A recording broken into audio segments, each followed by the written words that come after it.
जननी है माँ, तू ही दानव घातिनी है माँ, तू ही दानव घातिनी।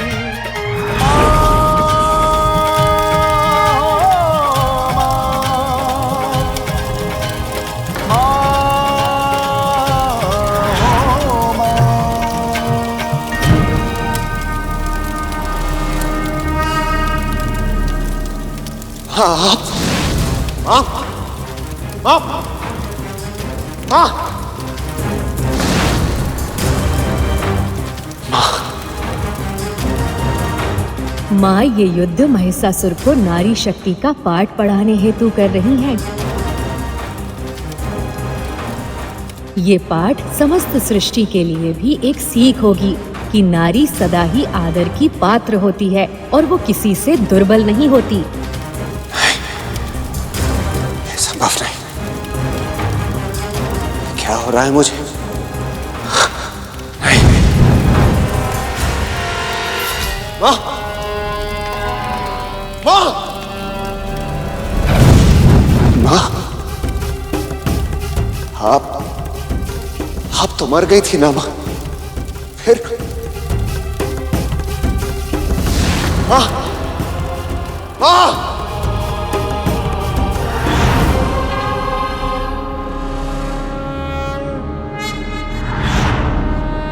तो ये तुम्हारी माया है, मारना चाहती हो तुम मुझे। किसी निहत्थे पर कायर वार करते हैं महिषासुर। एक स्त्री कायर नहीं होती, बस वो न्याय करना चाहती है, किसी से प्रतिशोध नहीं लेना चाहती, केवल दुष्टों को दंड देना चाहती है।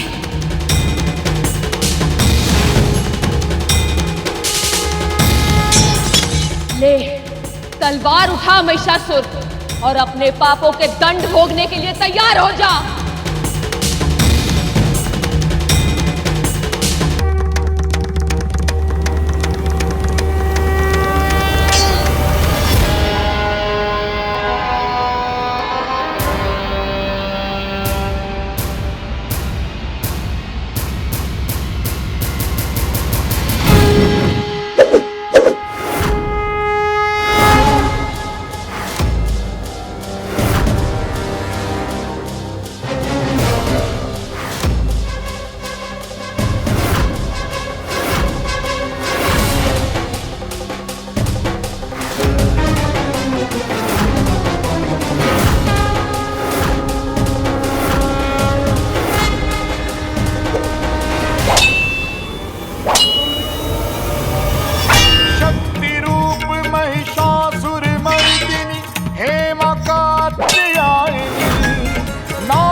प्रतीक तू ही जगत की जननी है माँ, तू ही दानव घातिनी है माँ, तू ही दानव घातिनी।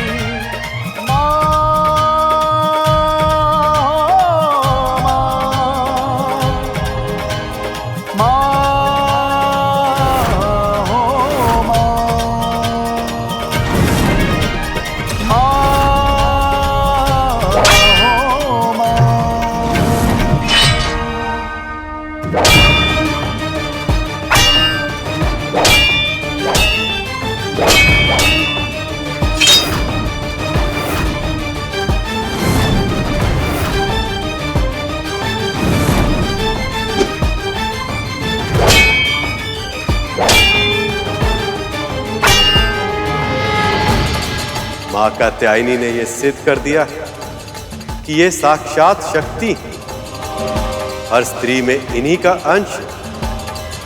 अब महिषासुर को पता चलेगा कि वह किसका अपमान करने का प्रयत्न कर रहा था।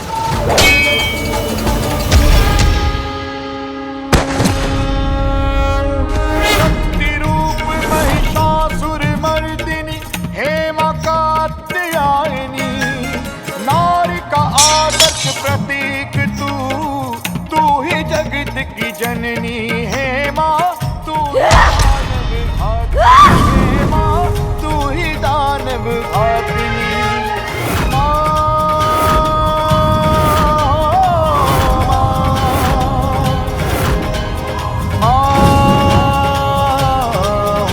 स्त्री रुक जा, रुक जा।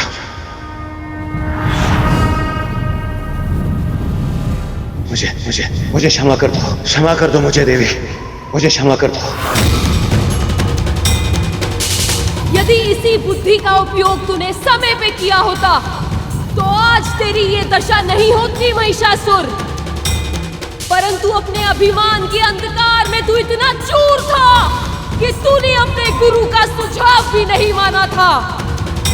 और अब बहुत देर हो चुकी है, तेरे पाप क्षमा करने योग्य नहीं है। नहीं, रुको।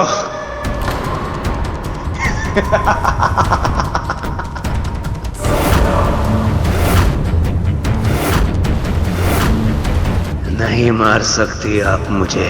मुझे ब्रह्मदेव का वरदान प्राप्त है, कोई नहीं मार सकता मुझे।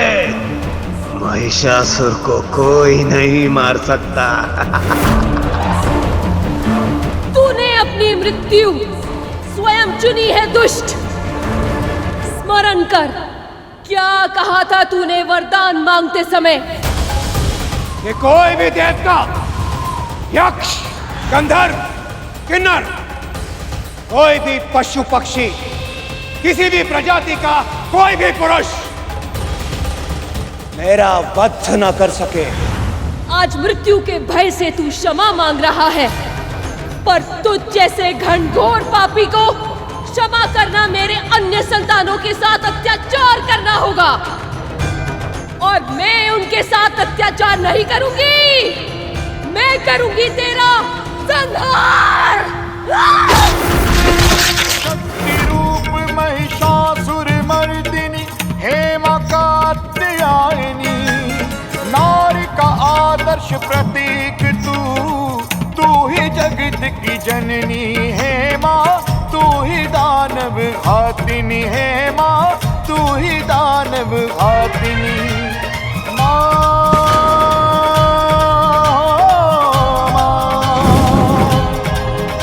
महिषासुर का अंत हो गया। जिसके अत्याचार से सारी सृष्टि कांपती थी, उसका संहार कर दिया माँ ने।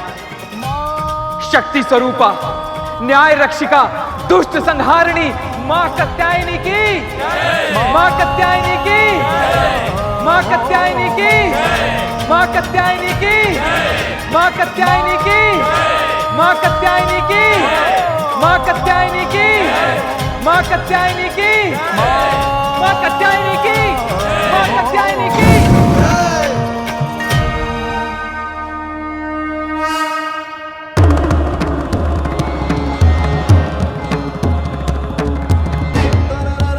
शांत देवी,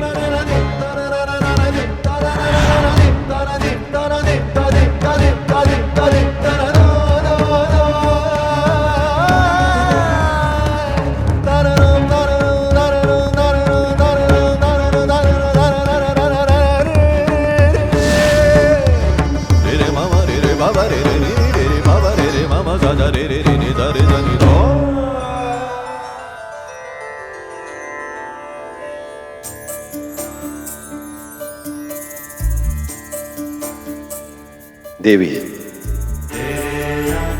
कुछ समय पहले आपने मुझसे प्रश्न किया था कि आप कौन हैं। आज ना मुझे केवल बल्कि सभी को, समस्त संसार को आपने स्वयं अपना परिचय दिया है। आपने सिद्ध किया है कि आप जगत जननी हैं, शक्ति स्वरूपा हैं। आप जो आप कर सकती हैं, कोई और सोच भी नहीं सकता।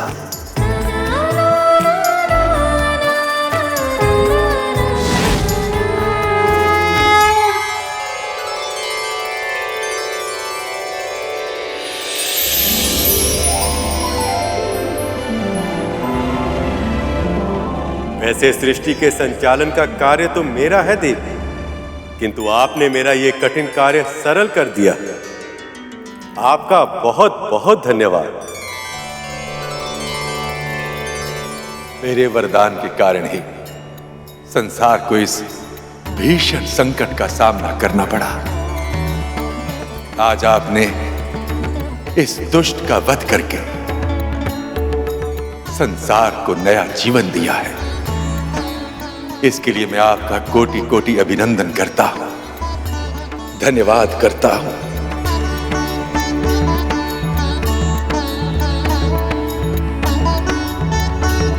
मां, इस महान नीच के नियंत्रण में स्वर्ग का कण कण त्राही त्राही कर रहा था, उसे मुक्त कराया आपने। मेरी पत्नी शची और सभी स्त्रियों को इस भयानक राक्षस से रक्षा की है। आपका बहुत बहुत धन्यवाद मां।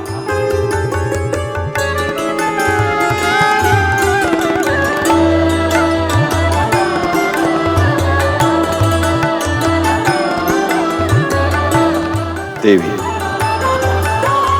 आज से ये संसार आपको एक नए नाम से जानेगा। वो जिसने महिषासुर के मद का मर्दन किया, अर्थात महिषासुर मर्दिनी। महिषासुर मर्दिनी की, महिषासुर मर्दिनी की, महिषासुर मर्दिनी की, महिषासुर मर्दिनी की, महिषासुर मर्दिनी की, महिषासुर मर्दिनी की, महिषासुर मर्दिनी की।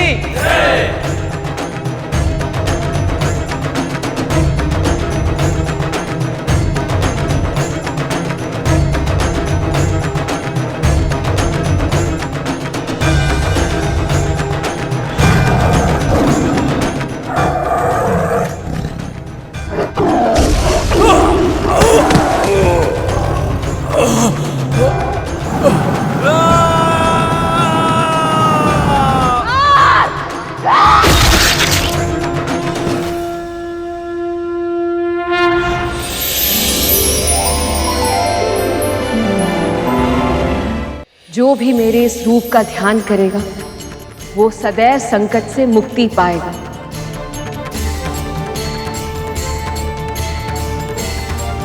मेरे इस अवतार से पापियों और दुराचारियों के मन में भय उत्पन्न होगा। हर सच्चे भक्तों को निर्भय बनाएगा।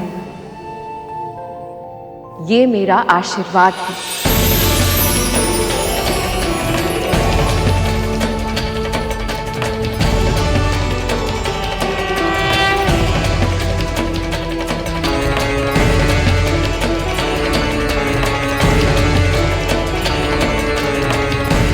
देवी, जिस कर्तव्य को निभाने के लिए आपने यह अवतार धारण किया था,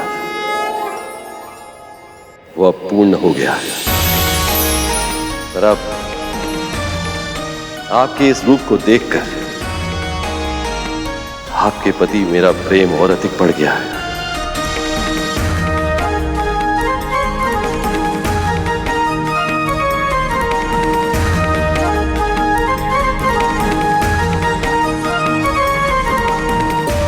यदि आप उचित समझें देवी, तो मैं आपके इस रूप को पूर्ण विधि विधान से अपनाना चाहता हूं।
अब आप हमारे संग वापस लौट चले। कैलाश आपके बिना घर नहीं लगता।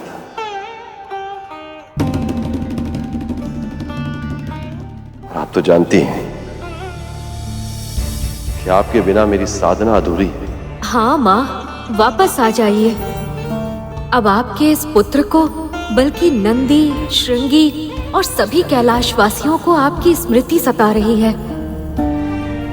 कैलाश और कैलाश वासियों की स्मृति तो मुझे भी सता रही है गणेश। और वैसे भी एक स्त्री को संसार और घर में चुनने की आवश्यकता नहीं है। यदि एक स्त्री चाहे तो घर के भीतर और बाहर दोनों स्थानों के कर्तव्य निभा सकती है, यदि उसके साथ हो प्रेम और अपने परिवार का साथ।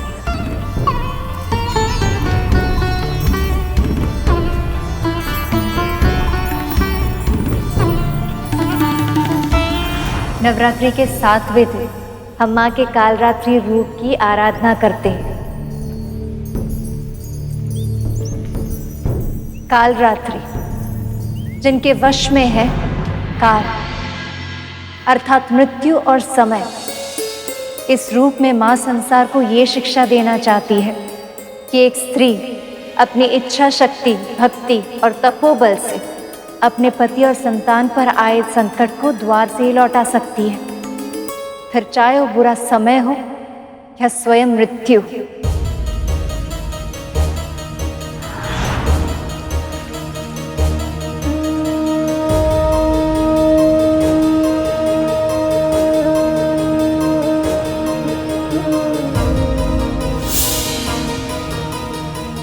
स्वरूप में भयंकर दिखाई देने वाली मां कालरात्रि सदैव शुभ फल ही देती है, इसलिए उनका दूसरा नाम शुभमकरी देवी भी है। पिताजी, पुत्र, मेरा पुत्र, मुझे ऐसा आभास हुआ जैसे मेरे पुत्र ने मुझे पुकार लगाई है।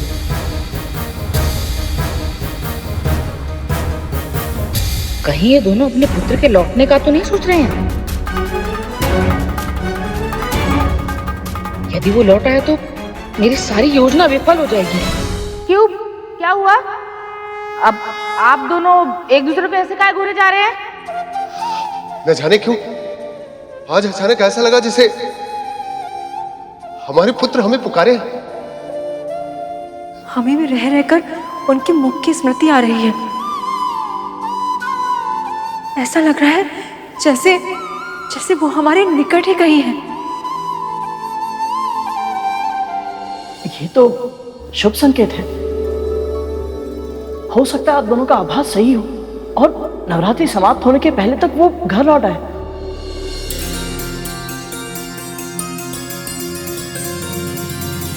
अब आपके पटर पटर करने से थोड़ी हर चीज सत्य हो जाएगी। और आपके पुत्र को कई तरह 12 हो गए हैं। अब तक तो अपने घर का मार्ग भी भूल गया होगा आपका राजकुमार। ये स्त्री मुझे इतने क्रोध से क्यों देख रही है?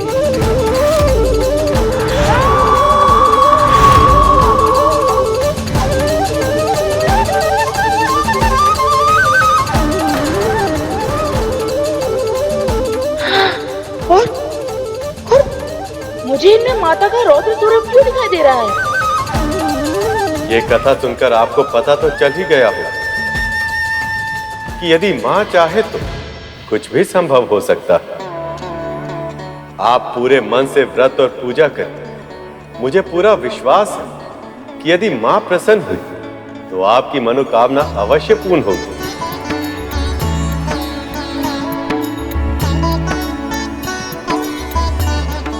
हम भूख का प्रबंध कर लेते हैं।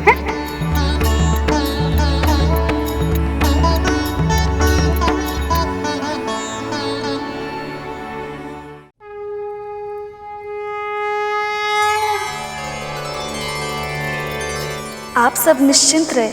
सच्चे मन और विधि विधान से किए गए व्रत का मनवांछित फल अवश्य मिलेगा।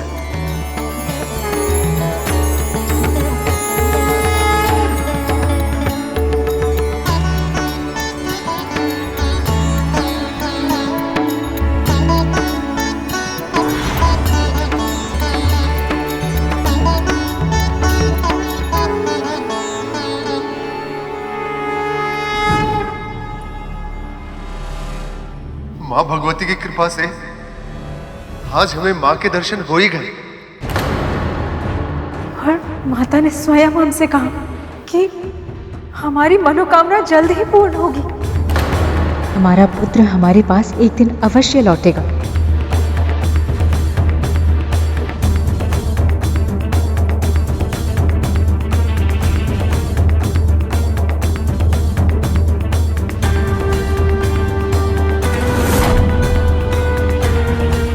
पहले क्षण भर के लिए हमें लगा कि उस स्त्री में देवी दुर्गा का रूप दिखाई दिया, और अब छोटी और भाभी को भी उस मूर्ति में देवी के दर्शन हो गए।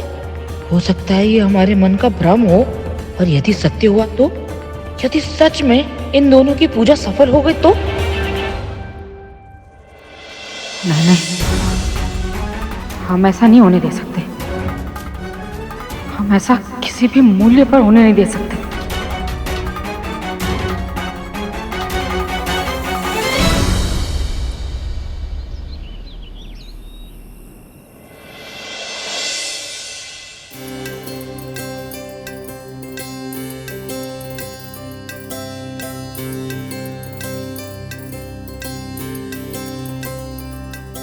इस व्रत के कारण शास्त्री जी और उनकी धर्मपत्नी के मन में आशा का दीपक जला है।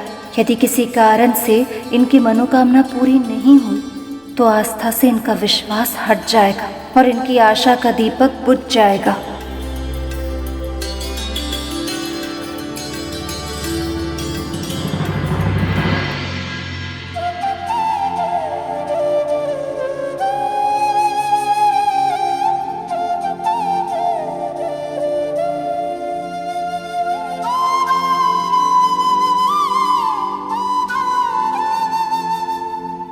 माँ, मार्गदर्शन करें।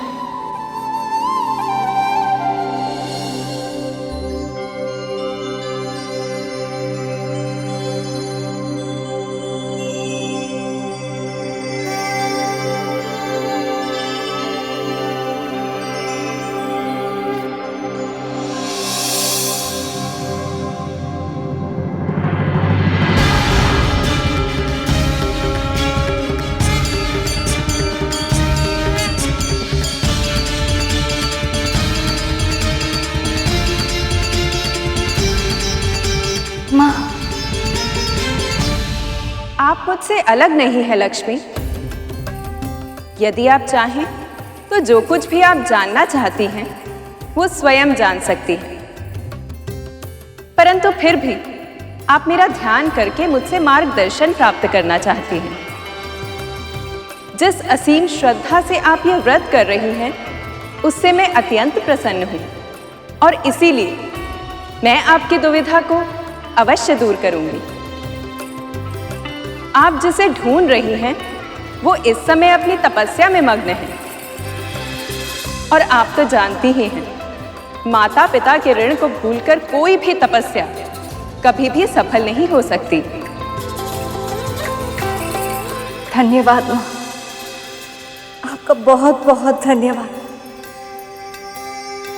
आपने न केवल मुझे उस तपस्वी के बारे में बताया बल्कि उसे सही मार्ग पर लाने का उपाय भी बता दिया।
दुष्ट चिड़िया, तूने एक तपस्वी की साधना भंग करने का दुस्साहस किया।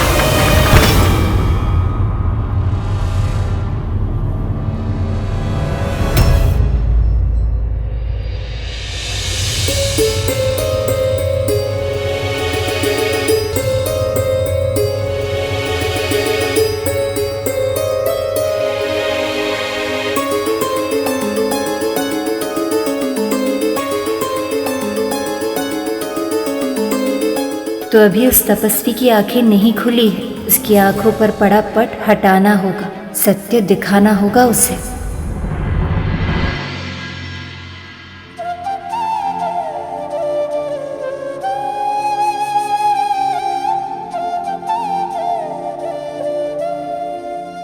नवरात्रि के 8वें दिन हम माँ के महागौरी स्वरूप की पूजा करते हैं।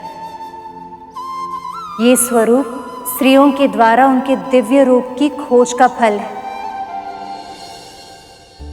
कभी कभी स्त्रियां अपने घर परिवार के दायित्वों का निर्वहन करते हुए अपने वास्तविक स्वरूप को भूल जाती, पर यदि वह चाहें तो अपने दिव्य स्वरूप को फिर से खोज कर अपने खोए हुए अस्तित्व को प्राप्त कर सकती हैं।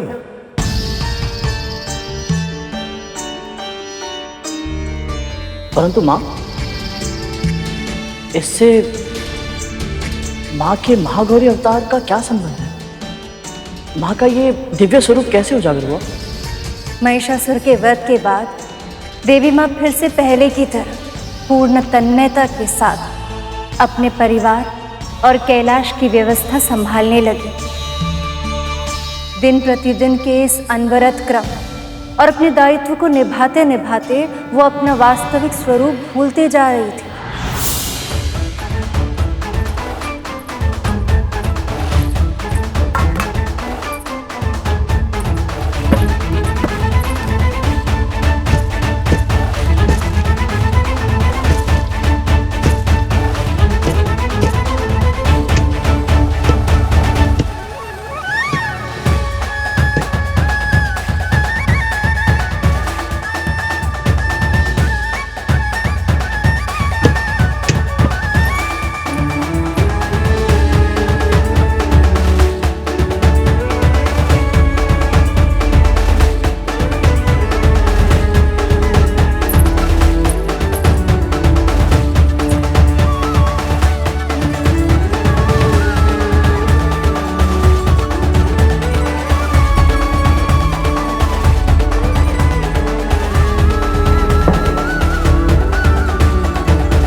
पार्वती, भोर से लेकर रात्रि तक निरंतर किसी न किसी कार्य में मग्न ही रहती हैं आप। आज भी तो सुबह से व्यस्त हैं। श्वास लेने तक के लिए विश्राम नहीं लिया आपने। तनिक थोड़ा विश्राम कर लीजिए। क्या करूं महादेव, कार्य की अधिकता ही इतनी अधिक है। और वैसे भी सत्य तो ये है कि मुझे अपने घर के काम में और अपने इस कैलाश के दायित्व निभाने में बहुत प्रसन्नता अनुभव होती है। अरे दाल चढ़ाई है, अभी आई है। पुनः पहले के ही भांति सब घटित हो रहा है। पार्वती अपनी दिव्यता खो रही है। महादेव देवी पार्वती के तेज को कम होते हुए देख रहे थे। उन्हें लगा कि यही उचित समय है। अब देवी पार्वती को उनके पूर्ण और वास्तविक स्वरूप को पाने के लिए प्रेरित किया जाना चाहिए, क्योंकि वो जानते थे कि बाह्य प्रेरणा के अभाव में देवी के मन में अपने दिव्य स्वरूप को जानने की इच्छा का जागरण संभव नहीं है। पर इस संसार को मां के दिव्य स्वरूप की आवश्यकता थी, क्योंकि बहुत सारी सिद्धियां ऐसी थी जो साधक को केवल देवी माँ से ही प्राप्त हो सकती थी, और उसे प्राप्त करने के बाद ही ये साधक इस जन कल्याण के कार्य को करने में सक्षम होते हैं। इसके अतिरिक्त स्त्री शक्ति की पूर्ण व्याख्या और स्थापना के लिए भी उस स्वरूप का प्रकट होना बहुत आवश्यक था। परंतु महादेव वो भी मन ही मन भयभीत थे। कथा तो बहुत अच्छी सुनाती हैं आप, पर इसका अर्थ ये तो नहीं ना है कि आप जो भी बोलेंगे हम मान लेंगे। अब भूतनाथ महादेव किसी से क्यों भयभीत होंगे भला, हम बतलाइए। वैसे सभी को यही लगता है कि पत्नियां ही पति से भयभीत होती हैं, किंतु सत्य तो ये है कि पतिव्रता स्त्रियों से पति भी भयभीत होते हैं, क्योंकि ऐसी स्त्रियां अपने सभी कर्तव्यों का पालन बहुत सुगमता से करती हैं, अपने सभी कार्यों को बहुत लगन से करती हैं और अपने दायित्वों को निभाकर बहुत गर्व अनुभव करती हैं। वो ऐसे में एक स्त्री को उसके दिव्य रूप के लिए प्रेरित करने का अर्थ होता है उसके वर्तमान की निंदा करना। और महादेव की भी दुविधा यही थी कि वह अपनी प्रिय, अपनी पत्नी की निंदा कैसे करें।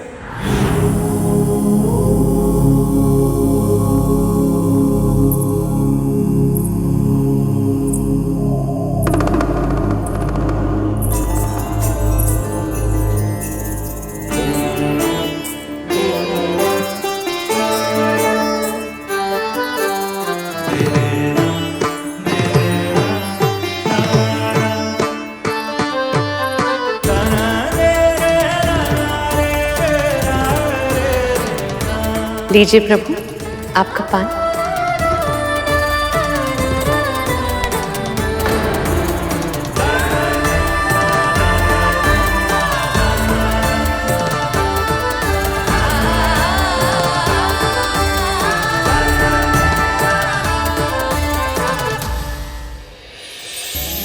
क्या हुआ? ऐसे क्यों देख रहे हैं? ओहो, बताइए भी। आपका मन दुखाए बिना कैसे कहूं प्रिय, बस यही आशा है कि किसी तरह मेरे हृदय को चीरने वाले इस परिवर्तन को आप स्वयं ही देख लें तो मेरी दुविधा समाप्त हो जाए।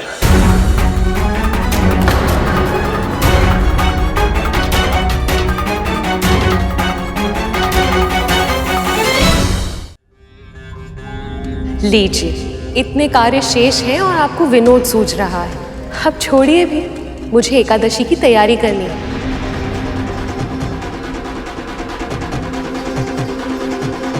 पार्वती को दिखाई क्यों नहीं दे रहा कि इनका स्वरूप अपनी दिव्यता खो रहा है। आपने कुछ कहा प्रभु?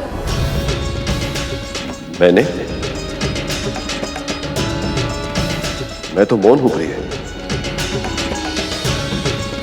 मुख से मौन है पर मन से मुखर। बताइए ना, क्या सोच रहे थे मेरे बारे में? मैं जानती हूं आपने मन ही मन कुछ कहा है मेरे लिए। आप भी तो जानते हैं, प्रशंसा शब्दों में हो तो सुनने वाले को और भी प्रसन्नता होती है। पार्वती की इच्छा प्रशंसा सुनने की है, पर जब इन्हें पता चलेगा कि मैं इनकी प्रशंसा नहीं निंदा कर रहा था तो कहीं इन्हें क्रोध ना आ जाए। ओहो, बताइए भी।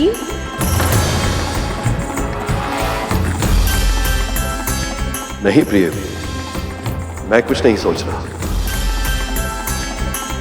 आइए, आप बैठिए मेरे पास। नहीं, पहले आप बताएंगे कि आप क्या सोच रहे थे। मन में अगर कोई विचार आ ही गया है तो उसे बताने में कैसी कठिनाई प्रभु, बताइए ना। ऐसा कुछ नहीं है प्रिय। जब तक आप बताएंगे नहीं मैं यहां से जाऊंगी नहीं। बताइए क्या सोच रहे थे। छोड़िए, अभी किन बातों में उलझ गई? आपके मन में मेरे लिए कोई बात है और आप मुझे उसे बताना नहीं चाहते, ऐसा क्यों प्रभु? उसे छिपाने के लिए तरह तरह के यत्न प्रयत्न कर रहे हैं। अवश्य कोई बड़ी और अप्रिय बात होगी। अब तो मैं जानकर ही रहूंगी महादेव, आपको बताना ही होगा।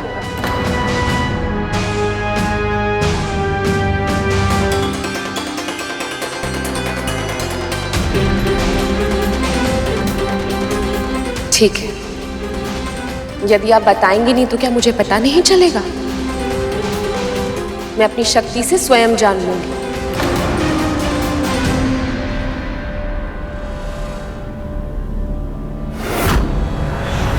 पार्वती को दिखाई क्यों नहीं दे रहा कि इनका स्वरूप अपनी दिव्यता खो रहा है? इनका क्रोध बढ़ रहा है, कहीं कुछ अप्रिय ना हो जाए।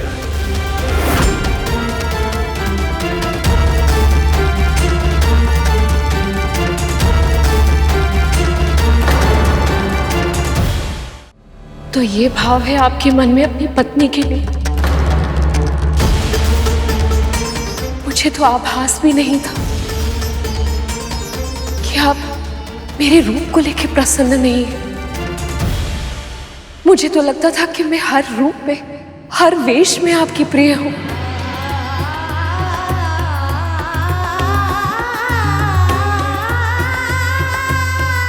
आपको सत्य ही लगता है भाई?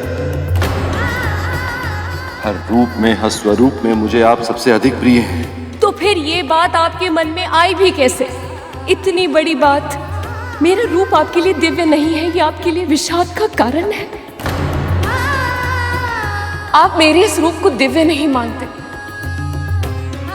एक स्त्री का जीवन तभी सार्थक होता है जब वो अपने पति की दृष्टि में संसार की सबसे अच्छी, सबसे सुंदर, सबसे उत्तम स्त्री हो। पर आपके मन में मेरे स्वरूप को लेकर प्रश्न उठ रहे हैं। आप ऐसा क्यों कह रही हैं देवी? ये सत्य है स्वामी, धिक्कार है मुझ पर, धिक्कार है ऐसे जीवन पर कि मैं अपने पति को पूर्ण सुख नहीं दे पाई।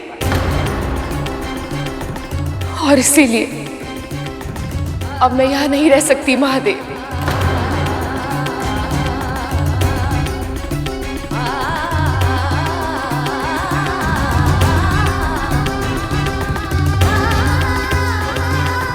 दुख केवल एक ही बात का है कि मैं आपको प्रिय नहीं लगती।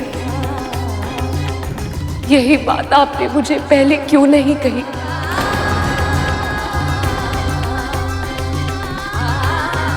मैं भ्रम में थी। मुझे सत्य पता होता तो मैं पहले ही चली जाती आपके जीवन से, इस कैलाश से।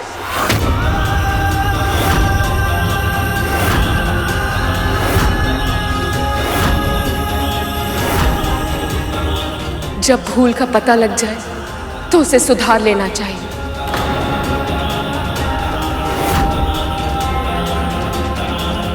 और इसीलिए अब मैं यहां एक क्षण भी नहीं रुकूंगी महादेव।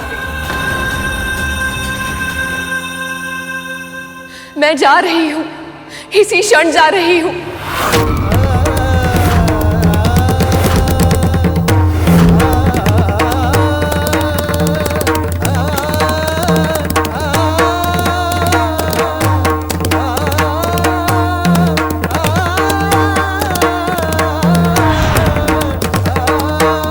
पार्वती, पार्वती, पार्वती।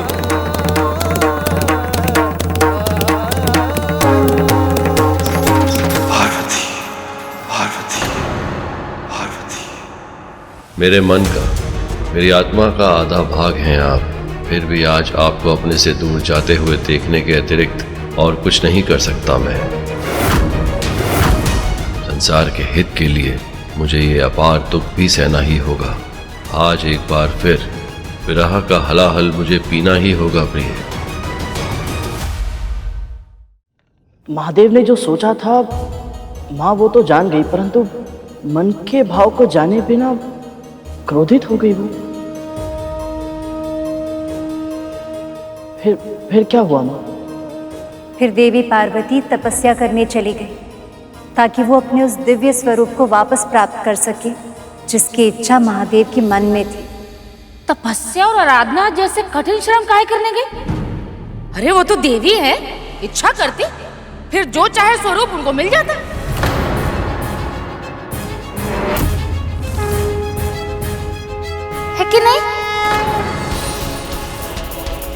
सत्य है, किंतु वह संसार की जगत माता भी है, इसलिए अपने बनाए संसार के नियमों का पालन कर रही थी। अपने कर्मों से यह आदर्श स्थापित कर रही थी कि परिश्रम और तपस्या के बिना कुछ भी प्राप्त नहीं होता। देवी पार्वती ने वन में जाकर ब्रह्मा जी के मंत्र का जाप आरंभ कर दिया था, किंतु उस सघन वन में देवी पार्वती अकेली नहीं थी।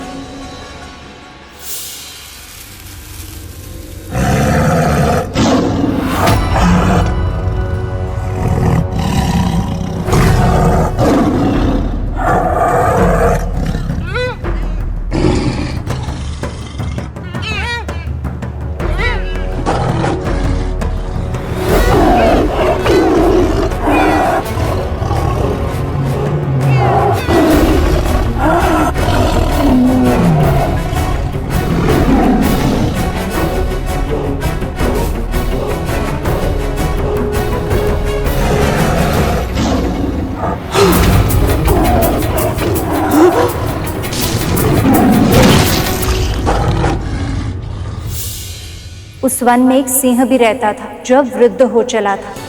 पशुओं का आखेट ना कर पाने के कारण वो नरभक्षी बन चुका था, किंतु देवी पार्वती इस बात से विभिन्न अपनी तपस्या में लीन थी। ओम ब्रह्मदेवाय नमः। ओम ब्रह्मदेवाय नमः। ओम ब्रह्मदेवाय नमः। ओम ब्रह्मदेवाय नमः।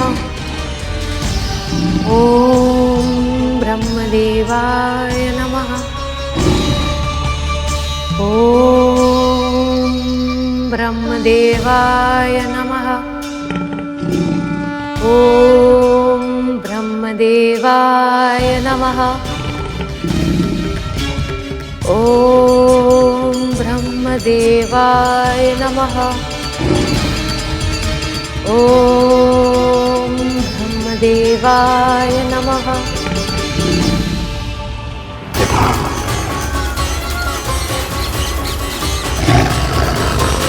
ओम ब्रह्मदेवाय नमः। ओम ब्रह्मदेवाय नमः।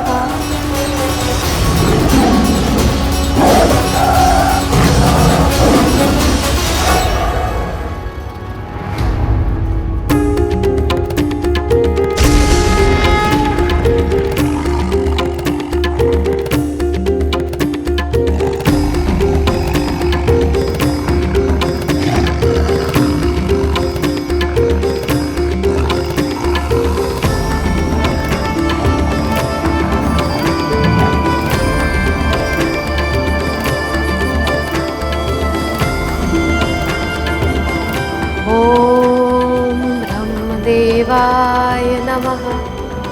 ओम ब्रह्मदेवाय नमः। ऐसा होता है माँ की करुणामयी दृष्टि का प्रभाव। ये दृष्टि जिस पर पड़ जाए उसकी कामनाएं, इच्छा, यहाँ तक कि भूख प्यास सब कुछ समाप्त हो जाती है।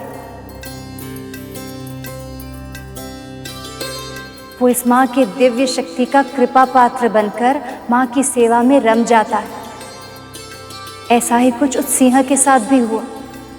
क्षण भर में उसका उग्र स्वभाव शांत हो गया। उसने पशुओं का आखेट करना बंद कर दिया। माँ की तपस्या में कोई व्यवधान ना आए, इसलिए वो उस स्थान की रक्षा करने लगा। ओम ब्रह्मदेवाय नमः। ओम ब्रह्मदेवाय नमः।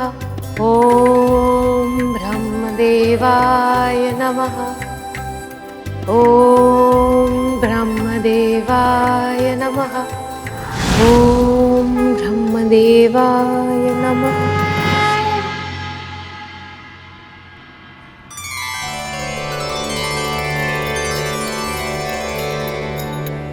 ब्रह्मदेव, कल्याण हो।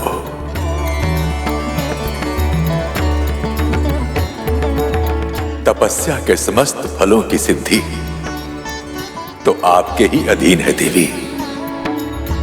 इतनी घनघोर तपस्या की, इस लीला की क्या आवश्यकता थी देवी? ब्रह्मदेव, सृष्टि के आदि काल में समस्त प्रजा के प्रथम होने के कारण आप मेरे ज्येष्ठ पुत्र हैं, पर प्रजा की वृद्धि के लिए आपके ललाट से महादेव के रौद्र रूप का प्रादुर्भाव हुआ था। इसीलिए आप मेरे पति के पिता अर्थात मेरे ससुर होने के कारण गुरुजनों की कोटि में हैं। और जब मैं ये सोचती हूँ कि मेरे इस जन्म के पिता गिरिराज हिमालय और पूर्व जन्म के पिता प्रजापति दक्ष आपके पुत्र हैं, तो उस संबंध से आप मेरे पितामह भी हैं। हे लोक पितामह, पति के इस कथन से मेरा हृदय दुखी है। इसकी चर्चा तो मैं नहीं करना चाहती, पर आपसे ये प्रार्थना अवश्य करूंगी कि आप मुझे अपने सम्मान, गौर, वर्ण और दिव्य स्वरूप प्रदान करने की कृपा करें। बस इस प्रयोजन के लिए आपने इतनी कठिन तपस्या की। हे देवी, आपकी इस लीला ने मेरे सम्मान में वृद्धि की है। आज आपने सिद्ध कर दिया कि जिस संसार को आपने जन्म दिया है, उसकी मर्यादा आप कभी भंग नहीं होने देंगे। वैसे आपको वरदान देने की योग्यता, क्षमता मुझ में नहीं है, किंतु फिर भी यदि आप अपनी इच्छा पूर्ति का माध्यम मुझे ही बनाना चाहती हैं, तो आपकी हर मनोकामना पूरी होगी। तथास्तु।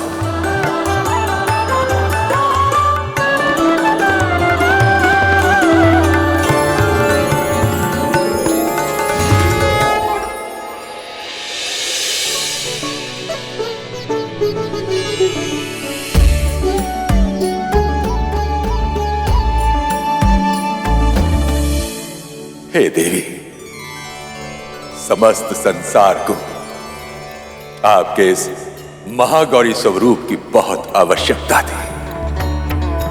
आपके इस स्वरूप से साधकों को वो सिद्धियां प्राप्त होंगी जिनसे संसार को अभूतपूर्व लाभ प्राप्त होगा। अब आप कैलाश की ओर प्रस्थान कीजिए। वहां महादेव और समस्त कैलाशवासी आपसे दूर होकर बहुत व्याकुल हैं। सोमनंदी, चलो घर चले।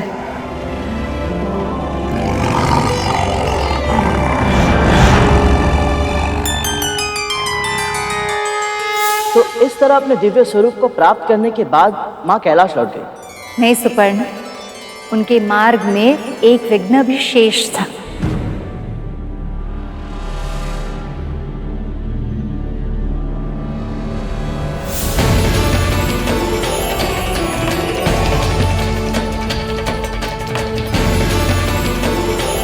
मैंने तपस्या करके ये महागौरी स्वरूप तो प्राप्त कर लिया, पर जब मेरे पति, मेरे प्रभु महादेव इस स्वरूप को देखेंगे तो ये उन्हें प्रिय लगेगा या नहीं, न जाने कैसी प्रतिक्रिया देंगे वो।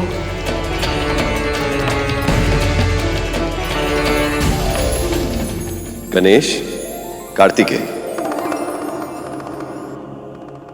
शीघ्रता करो, तुम्हारी मां आने वाली होंगी।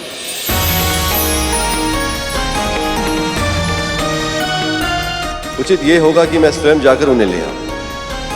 प्रभु, मां को लेने शिवगण पहले ही जा चुके हैं।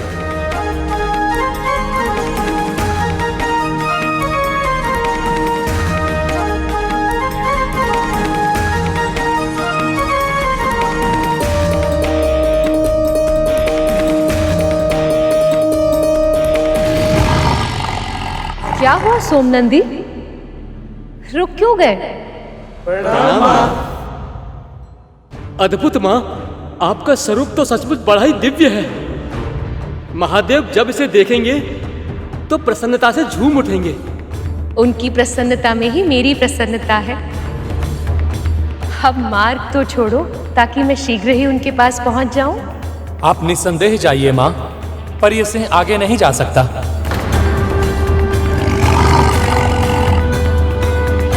ये शिवगण मेरे वाहक सिंह को मेरे ही कैलाश में प्रवेश करने से रोक रहे हैं।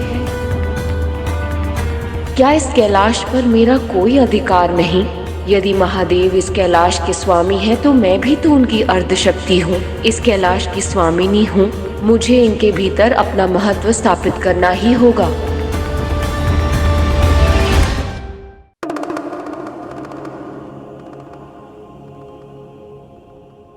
देवी अभी तक कैलाश क्यों नहीं लौटी? तब विलंब क्यों हो रहा है उन्हें? पिताजी तो इतने उत्साहित और व्याकुल नजर आ रहे हैं, जैसे पहली बार माँ से भेंट करने वाले हो। माँ के नए स्वरूप को तो वो पहली बार ही देखेंगे भ्राता। और सत्य कहूँ तो उत्साह और व्याकुलता तो मेरे मन में भी है। मेरे मन में भी है। इस सिंह का नाम सोमनंदी है। ये मेरा प्रिय है और ये मेरे साथ कैलाश जाएगा। कौन रोकेगा मुझे? तुम या तुम या फिर तुम? हम तो आपके दास हैं माँ, हम आपको कैसे रोक सकते हैं? हम तो केवल महादेव के नियमों का पालन कर रहे हैं माँ, और कैलाश के नियमानुसार वहां केवल शिवगण ही रह सकते हैं। यदि महादेव अनुमति दे दें तो इसे कैलाश में प्रवेश देने से हमें कोई आपत्ति नहीं माँ। तो फिर बुलाइए अपने कैलाशपति को।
बहुत प्रसन्न हूं देवी, आप अपनी तपस्या में सफल हुए।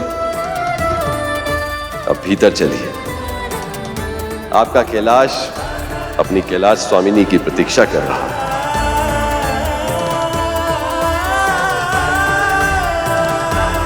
इस क्षण की प्रतीक्षा मैंने भी बहुत व्याकुलता के साथ की है प्रभु,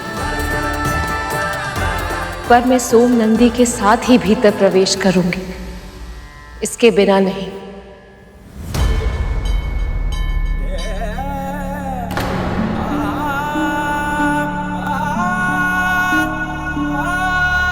ये कैसे संभव है देवी?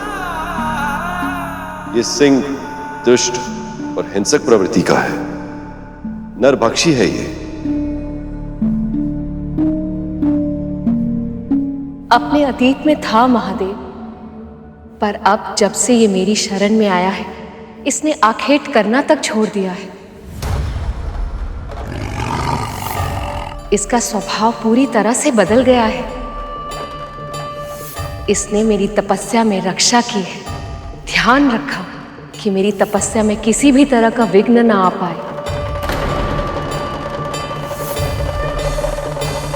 ये सब अंतर मन में भक्ति भाव जागरण हुए बिना कैसे संभव हो सकता है प्रभु?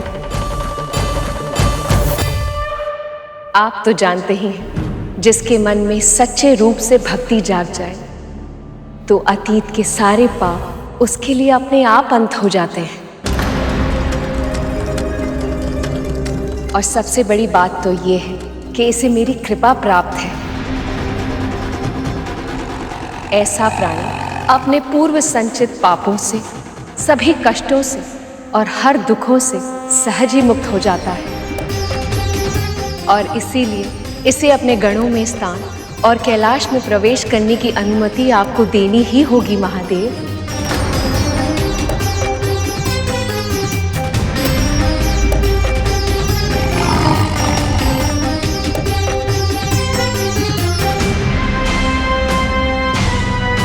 ये कैसी विडंबना है, पार्वती इतने समय पश्चात वापस लौटी हैं और इस सिंह को कैलाश में रहने की अनुमति मांग रही हैं, जहां और भी कई प्राणी निवास करते हैं। यदि मैंने अनुमति दे दी तो उन सभी प्राणियों के जीव संकट में पड़ सकते हैं।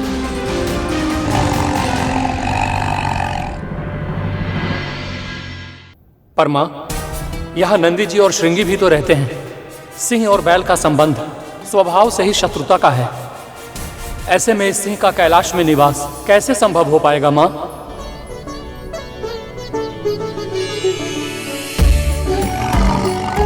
तपस्या की शक्ति से। प्रभु, आप तो स्थिरता के प्रतीक हैं। आपकी तपस्या के फल स्वरूप आपकी छत्र छाया में पलने वाला हर प्राणी अपनी हिंसक प्रवृत्ति को छोड़कर शांत हो गए हैं। सारा संसार जानता है, जहाँ शत्रु भी अपना वैर भाव त्याग कर प्रेम से अपने संबंधियों के साथ रहता है, वही कैलाश कहलाता है। इस संसार में जहाँ मूषक सर्प का भोजन होता है और सर्प मोर का, वहाँ गणेश का मूषक, आपका सर्प और कार्तिकेय का मोर एक साथ प्रेम से वास करते हैं। वैसे ही एक बैल और सिंह भी साथ में रह सकते हैं।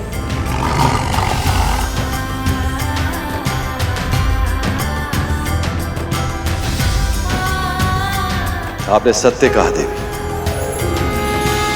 जहां शत्रु वैर भूल जाए वो स्थान कैलाश ही हो सकता है। मैं आपके सिंह सोमनंदी को अपने गढ़ों में स्थान देता हूं और आज से सोमनंदी हमारे साथ कैलाश पर ही निवास करेगा।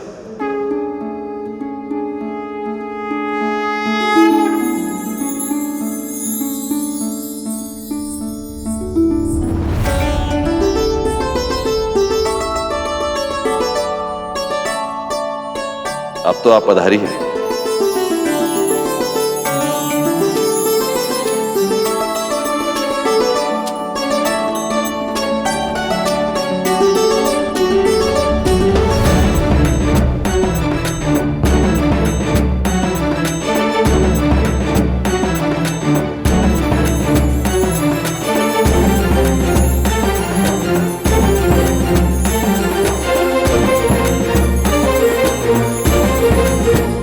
तो इस प्रकार शक्ति ने अपने माँ गौरी अवतार को सार्थक किया, किंतु उनका उपकार मानने के स्थान पर देवता अपने अहंकार में डूबने लगे। वो स्वयं को सबसे अधिक शक्तिशाली समझने लगे थे और इसी अहंकार का विनाश करने देवी पार्वती माँ सिद्धदात्री का अवतार लेंगी।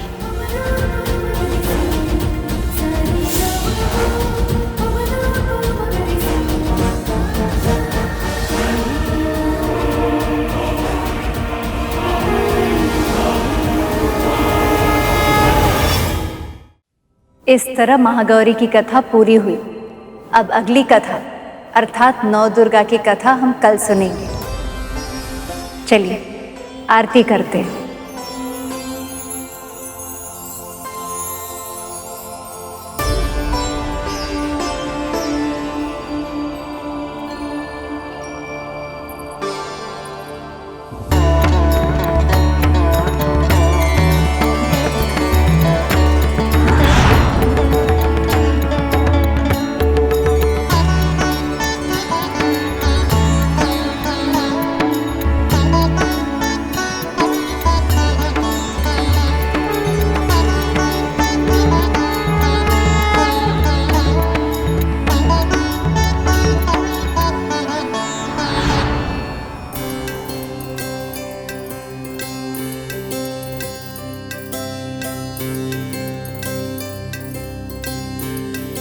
माँ, जिस तरह से आपने शिव परिवार को पूरा कर दिया,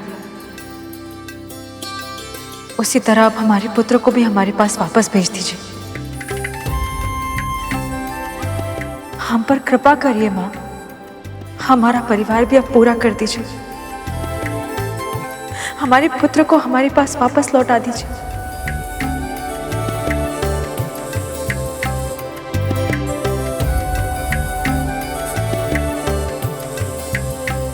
यदि तुम्हारे पुत्र को लौटना होता तो अब तक आ चुका होता। नमस्ते। अरे बहन जी आप, वो मैं आपको ये बताने आई थी कि कल ना नवरात्रि की अंतिम तिथि नवमी है, जहाँ कन्याओं का पूजन करना आवश्यक है, तभी नवरात्रि व्रत का पूर्ण फल प्राप्त हो सकता है। आप चिंता नहीं ना कीजिए बहन जी, हम गांव में जाकर सभी योग्य कन्याओं को न्योता दे देंगे। आपकी इस निष्ठा को देखकर माँ प्रसन्न ना हो, ऐसा तो हो ही नहीं सकता। मुझे पूरा विश्वास है कि आपका पुत्र अवश्य लौटेगा। वो इस संसार में जहां कहीं भी होगा, आपकी स्मृति से वो यहाँ आपके पास अवश्य आएगा। किंतु मेरे होते हुए ये कभी संभव नहीं होगा। इनका पुत्र कभी नहीं लौटेगा।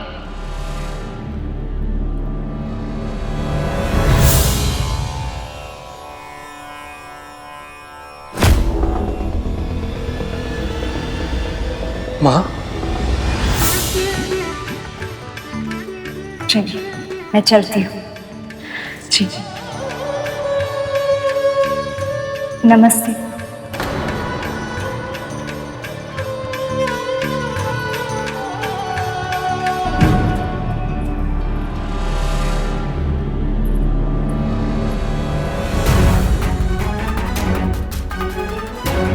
यदि पूजा सफल होने से इनके पुत्र के लौटने की तनिक भी संभावना है तो हम उस संभावना को ही नष्ट कर देंगे। इनकी पूजा को खंडित कर देंगे हम। बहन जी, इस बार हम भी अपने अतिथियों के साथ नवरात्रि की व्रत कथा का आयोजन किए हैं और इसीलिए आप सबकी बेटियों को आमंत्रित करने आए हैं पूजन और भोजन के लिए।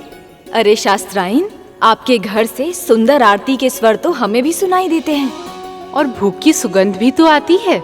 सत्य कहें तो वातावरण इतना पवित्र हो गया है कि आपके घर की दिव्यता का आनंद हम भी लेना चाहते हैं और हम अपनी कन्याओं को भोजन करने के लिए अवश्य भेजेंगे।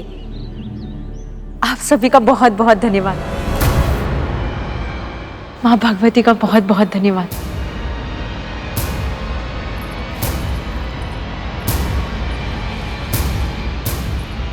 अरे चलो भी, विलंब हो रहा है।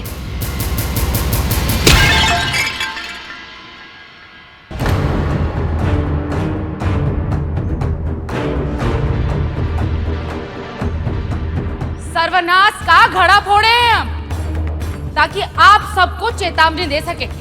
अरे कैसी चेतावनी शकुंतला? अब अपने भाई भौजाई को तो तंत्र मंत्र से बचा नहीं पाए हम, पर आप सबके पास अब भी समय है। कहीं ऐसा ना हो कि आपकी पुत्रियां भोग के लिए जाएं और फिर कभी लौट कर ही ना आए।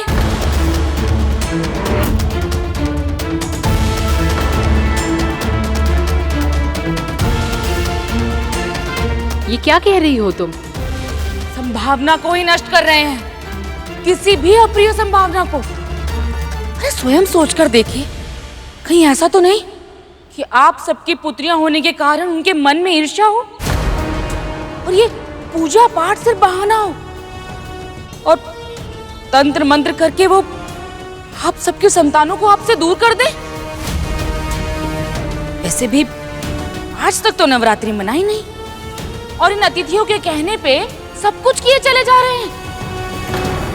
किसी को आभास भी नहीं है कि अतिथि कौन है, कहां से आए हैं। अब उनके कारण आप सबके जीवन में कोई भी समस्या आई तो बताइए क्या कीजिएगा आप सब? बात तो सही कह रही हो तुम। हमारे पुत्रों को कहीं कुछ हो गया तो?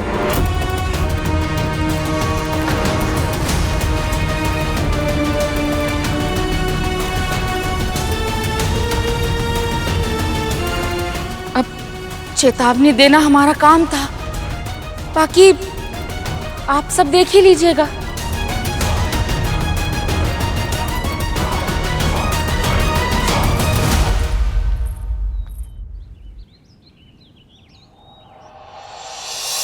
आज हम मां सिद्धिदात्री की कथा सुनने के बाद कन्या पूजन करके उन्हें भोग लगाएंगे। उसके बाद ही हमारा व्रत पूर्ण होगा। जी।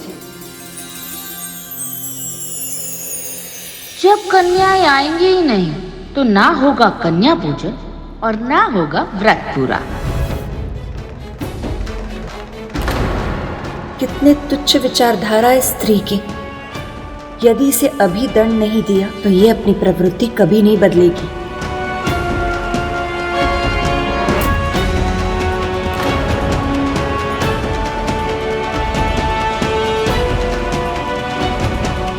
बाकी तैयारियां बाद में होती रहेंगी। अभी हम कथा आरंभ करते हैं।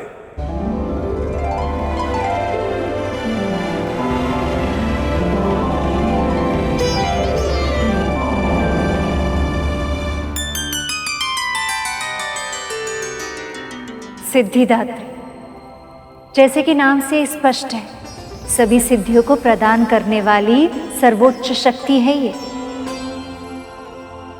इनके अनेक सिद्धियों के नाम हैं अणिमा, लघिमा, प्राप्ति, प्राकाम्य, महिमा, इशित्व या वशित्व, सर्वकाम वसायिता, सर्वज्ञत्व, दूरश्रवण, पराकाय प्रवेशण, वाक सिद्धि, कल्पवृक्षत्व, सृष्टि, संहारकरण सामर्थ्य, अमरत्व, सर्वन्यायकत्व, भावना और सिद्धि। माँ सिद्धिदात्री ही इन सभी की जन्मदात्री है। ब्रह्मा, विष्णु, महेश अर्थात त्रिदेवों को भी उनकी सिद्धियाँ माँ सिद्धिदात्री की तपस्या करने के पश्चात ही प्राप्त हुई है। अष्ट सिद्धि नौ निधि की दात्री हे मां सिद्धिदात्री, मन वांछित फल प्राप्त करे जो ध्याते दिवस और रात। नवरात्रि के अंतिम दिन अर्थात 9वें दिन हम इन्हीं की पूजा करते हैं। मां का ये रूप स्त्री शक्ति की श्रेष्ठता को दर्शाता है। जो स्त्री पत्नी बनती, मां बनती, समाज और देश के संकट हरने के लिए दुर्गा बनती, वही स्त्री इस संसार की वास्तविक शक्ति।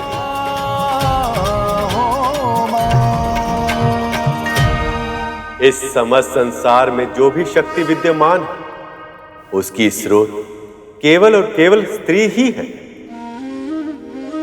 तब तो प्रभु, मैं ये जानने के लिए बहुत उत्सुक हूं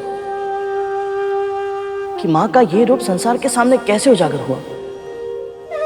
माँ ने ये रूप संसार को ये संदेश देने के लिए प्रकट किया था कि स्त्री ही इस संसार की सर्वोच्च शक्ति है। इसलिए किसी को भी अपनी शक्ति के अहंकार में किसी भी स्त्री को तुच्छ नहीं समझना चाहिए। बहुत समय पहले की बात है, असुरों को पराजित करने वाले देवताओं को अहंकार आ गया था। वो स्वयं को सबसे अधिक शक्तिशाली समझने लगे थे।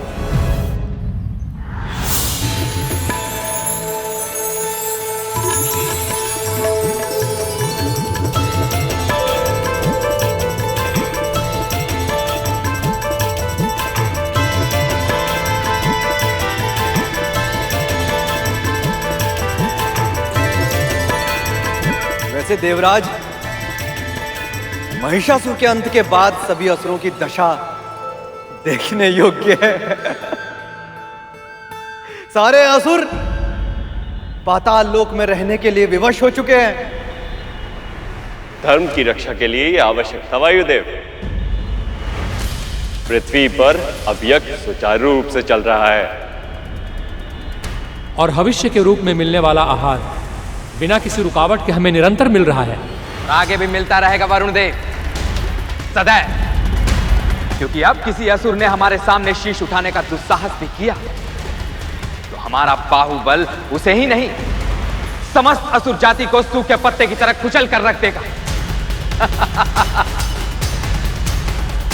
स्वर्ग पर सदा से हमारा अधिकार था, आज भी है और सदैव रहेगा। स्वर्ग पर सदा से हमारा अधिकार था, आज भी है और सदैव रहेगा। हमारी शक्ति के सामने कोई नहीं ठहर सकता, कोई नहीं, क्योंकि इस पूरे ब्रह्मांड में सबसे अधिक शक्तिशाली हम हैं। हम देवता हैं सबसे अधिक शक्तिशाली, क्योंकि इस पूरे ब्रह्मांड में सबसे अधिक शक्तिशाली हम हैं। हम देवता हैं सबसे अधिक शक्तिशाली।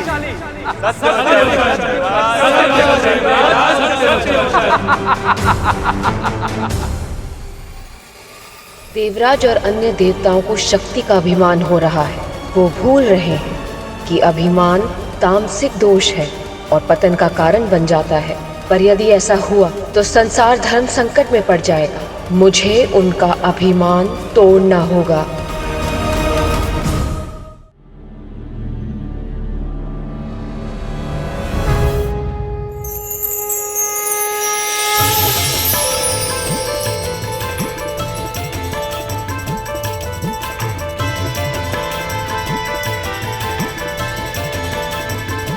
वाह, अद्भुत।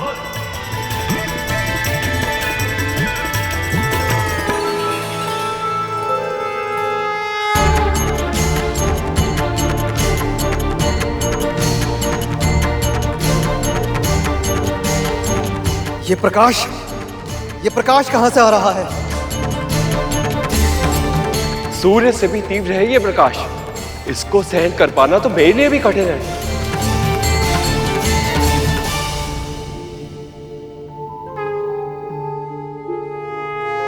देवराज, ये प्रकाश पुंज तो स्वर्ग द्वार से आ रहा है।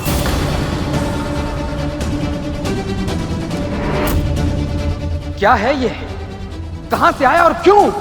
कहीं ऐसा तो नहीं कि फिर से कोई असुर तपस्या करके शक्ति अर्जित करने का प्रयास कर रहा है? यदि ऐसा हुआ तो देवराज स्वर्ग पर फिर से संकट आ सकता है। तो जाइए वायुदेव, शीघ्र गति से जाइए और पता लगाइए इसकी उपस्थिति का कारण का भी और उद्देश्य का भी। जाइए। जो आज्ञा।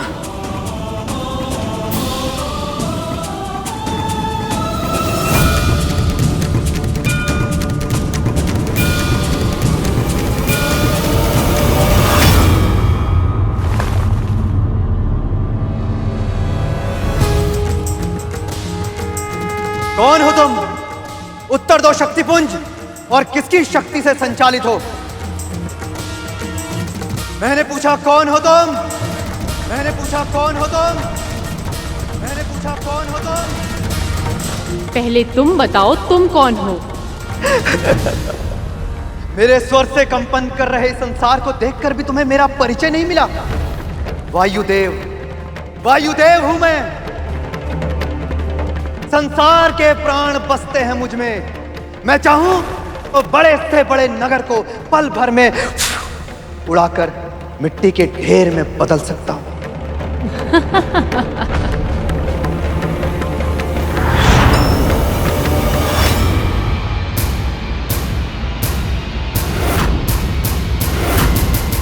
मैंने पूछा अपना परिचय दो, कौन हो तुम? और इस तरह हंसकर मेरा उपहास उड़ाने का क्या अर्थ है? उपहास मैं नहीं, आप कर रहे हैं वायुदेव। एक पत्ते तक को उड़ाने की शक्ति नहीं है आप में, और बड़े बड़े नगर को उड़ाने की बात कर रहे हैं। स्त्री! यदि आप सत्य ही शक्तिशाली हैं, तो इस पत्ते को इस स्थान से हटाकर दिखाइए। स्त्री, क्या सचमुच आज तक तुमने मेरे विषय में नहीं सुना? वायु हूं मैं, वायुदेव। और रही बात तुम्हारे इस पत्ते की, तो इस साधारण से पत्ते को उड़ाने के लिए तो मेरी आधी श्वास ही पर्याप्त है। बस बात ही करेंगे या अपनी शक्ति का प्रदर्शन भी करेंगे वायुदेव? चुनौती, चुनौती और मुझे, वायुदेव को। तो हे स्त्री, देखो अपने इस साधारण से पत्ते की दशा।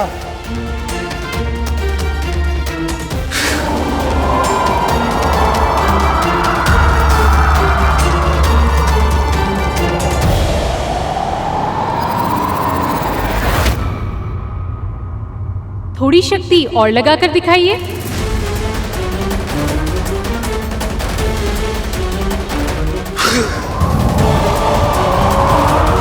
पत्ता अपने स्थान से हिल क्यों नहीं रहा है?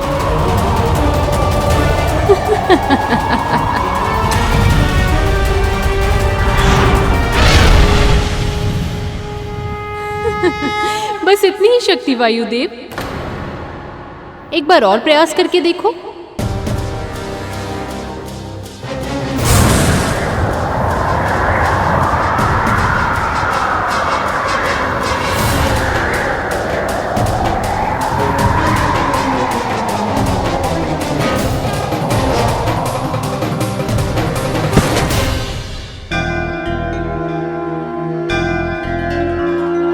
ये क्या?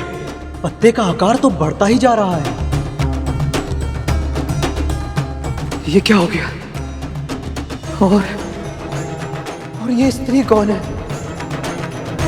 कौन है ये स्त्री?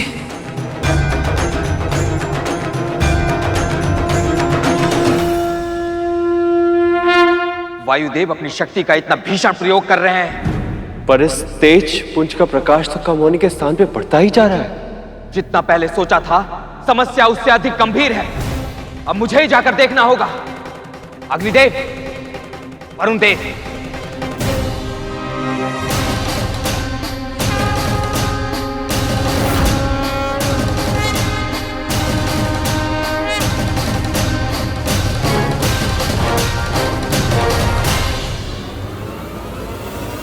वायुदेव, चलिए आप सब अपनी अपनी शक्तियों का प्रदर्शन करके देख लीजिए।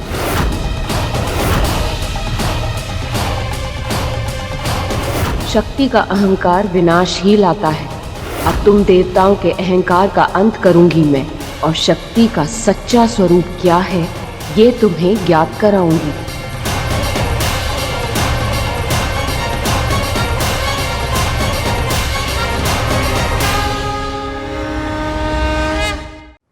तुम कौन हो स्त्री, और किस प्रदर्शन की बात कर रही हो तुम?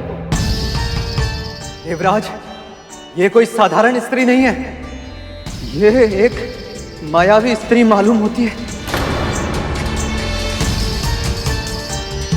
इसके द्वारा रखे गए इस पत्ते को, इस साधारण से पत्ते को मैं इस जगह से हिला तक नहीं पाया। मैंने इस प्रयास में अपनी सारी ऊर्जा प्रयोग में ला दी, और अब मैं पूरी तरह से निस्तेज हो चुका हूं। कुछ कीजिए देवगण, कुछ कीजिए। आप प्रयास करके देख लो देवगण। यदि आप में से किसी ने भी इस पत्ते को यहाँ से हटा लिया तो मैं स्वीकार कर लूंगी कि देवता ही सबसे अधिक शक्तिशाली है। अभी बहा दूंगा मैं इस तिनके को।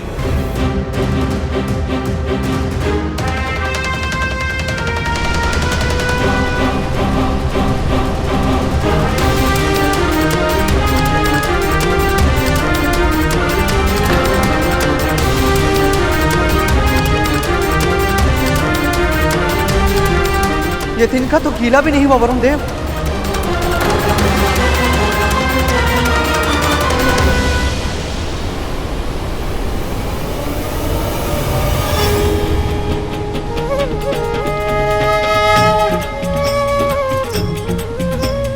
अष्ट सिद्धि नौ निधि की दात्री। जल अवशोषित करके पत्ते का आकार बढ़ गया, ये कैसे संभव है? फल प्राप्त करे जो ध्याते दिवस और रात्रि।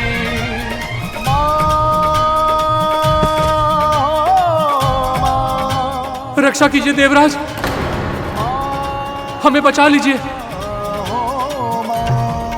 ये कैसी माया है स्त्री? कैसी भी माया क्यों ना हो देवराज, पर मेरे ताप से नहीं बच पाएगी। इस पत्ते के साथ साथ स्त्री की माया भी भस्म कर दूंगा मैं।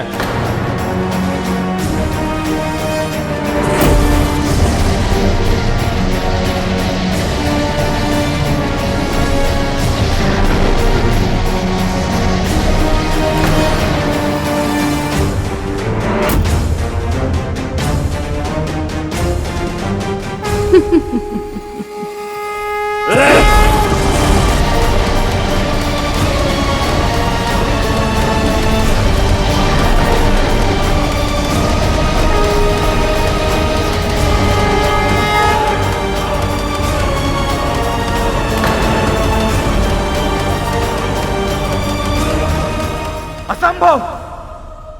ना तो ये पत्ता साधारण है और ना ही ये स्त्री।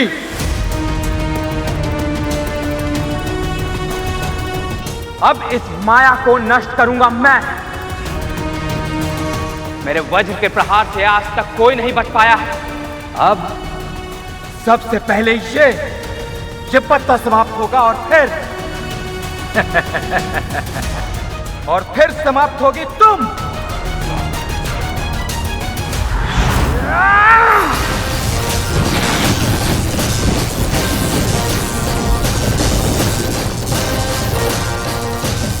ये क्या? इस पत्ते पर तो देवराज का वज्र भी विफल हो रहा है।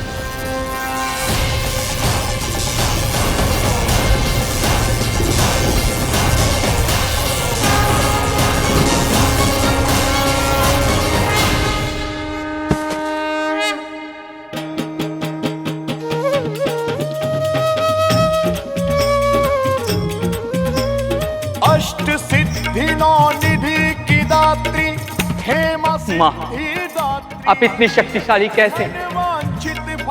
हम देवता मिलकर भी इस साधारण से पत्ते का सामना नहीं कर पाए। कृपया हमारे अपराध क्षमा कीजिए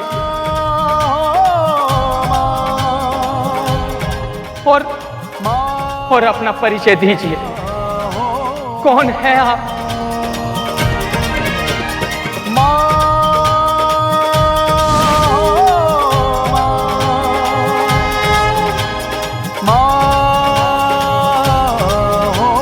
मैं ही तुम सबके भीतर निवास करने वाली शक्ति हूं।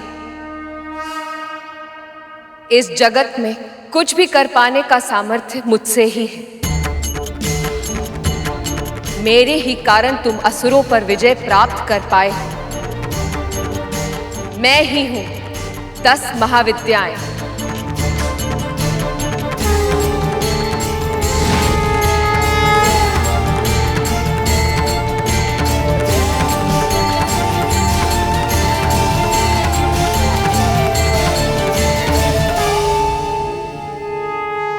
और मैं ही हूं नवदुर्गा।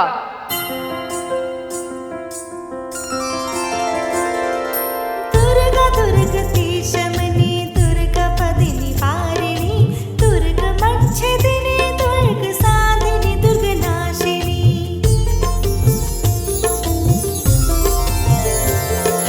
दुर्गा सुधारिणी, दुर्गा निहंत्री, दुर्गा मापहा, दुर्गा ज्ञानदा, दुर्गा दैत्यलोक दवानला, दुर्गा मां दुर्गा मां लोका, दुर्गा मात्म स्वरूपिणी, दुर्गा मोद प्रदा, दुर्गा विद्या, दुर्गा माश्रिता, दुर्गा ज्ञान संस्थाना, दुर्गा ध्यान माँ, तुम सब अपनी शक्ति पर अहंकार कर रहे थे और इसीलिए इस अहंकार का दमन करने मुझे प्रकट होना पड़ा।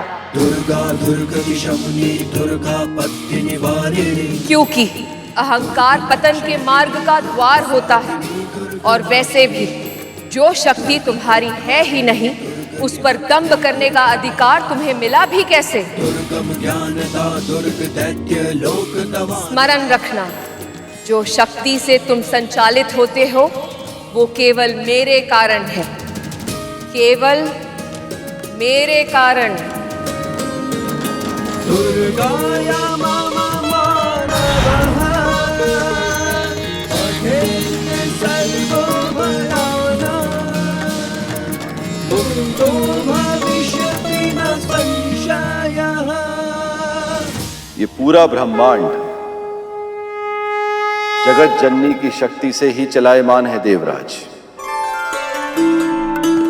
इनकी तपस्या के द्वारा प्राप्त की गई सिद्धियों से ही ब्रह्मदेव संसार की सृष्टि और नारायण संचालन कर पाते हैं। मैं भी इनकी सहायता से ही संसार को स्वयं में लय कर पाता हूं। आदि शक्ति अर्थात समस्त संसार की मां अम्बे ही हमारी आराध्य है। हम त्रिदेव प्रतिदिन इनकी ही आराधना करते हैं। हे सिद्धिदात्री, आपसे विनम्र निवेदन है कि देवताओं की इस भूल के लिए उन्हें क्षमा कीजिए।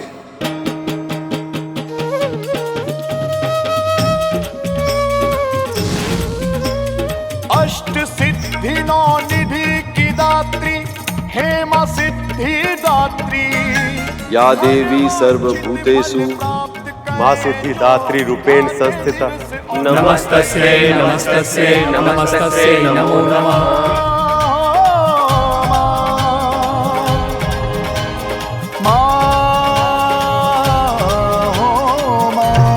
मैं तुम्हारी आराधना से प्रसन्न हूँ। आप सबका कल्याण होगा। आज जो यहाँ घटित हुआ वो सदैव स्मरण रखा जाएगा।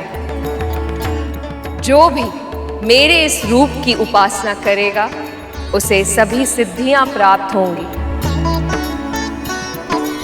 और उसकी इच्छाओं का अंत होगा।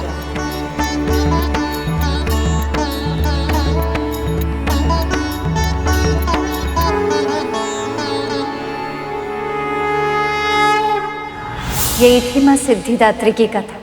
चलिए कन्या पूजन की तैयारी करते हैं। उन्हें भोग लगाने के बाद हमारा ये व्रत संपन्न हो जाएगा। जी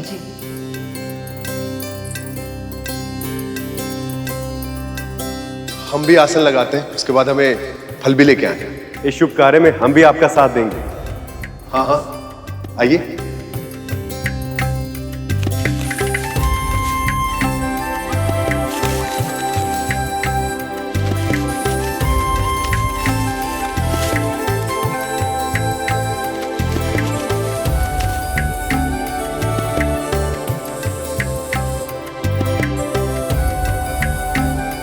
बहन जी आप पूरियाँ बेल लीजिए, मैं शीघ्र तलती हूँ और साथ ही मैं ना हलवा भी भून लेती हूँ। जी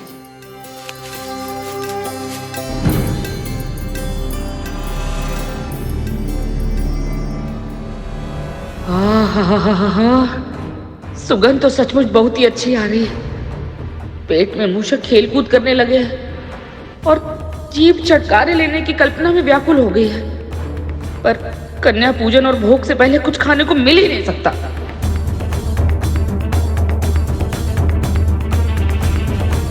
तो कन्याएं क्यों नहीं आई?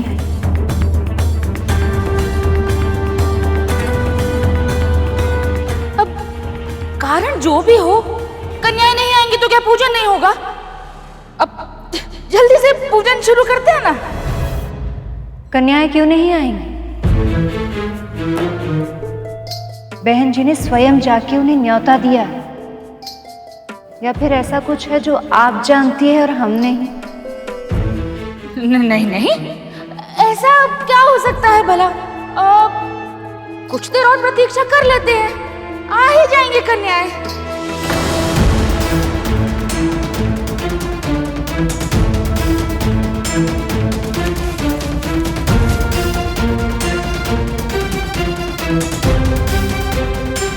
श्रीमान, आपको क्या लगता है आपके पुत्र लौट आएंगे ना?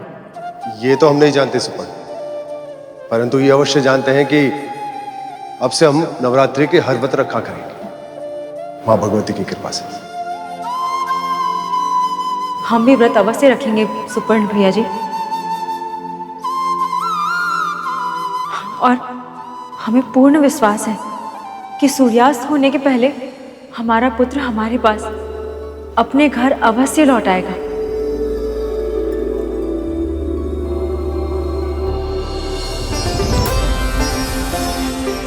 आपका विश्वास इतना दृढ़ है कि इसकी जीत अवश्य होगी। मां स्वयं आपके पुत्र को लेकर आएंगे, मुझे ऐसा विश्वास है।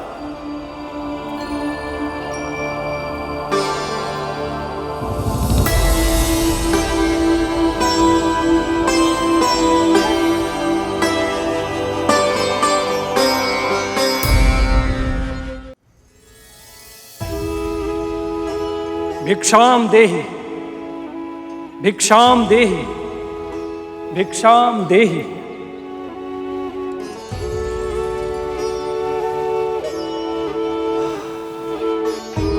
भोजन पकने की ये कैसी अद्भुत सुगंध है।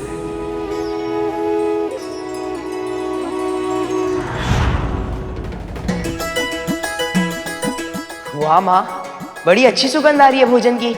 क्या बन रहा है ऐसा? जाओ जल्दी से हाथ मुंह धोआओ, हम अभी खाना लगाते हैं। ठीक है माँ। ये सुगंध तो मेरे माँ के भोजन जैसी ही है, किंतु ये कैसे संभव हो सकता है? मेरा घर तो यहाँ से बहुत दूर दूसरे गांव में है। ये केवल एक संजोग है।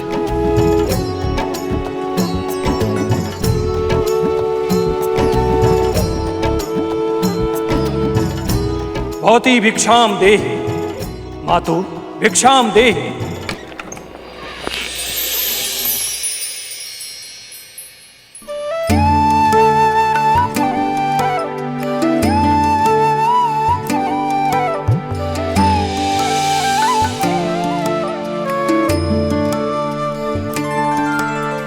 अरे सन्यासी आप,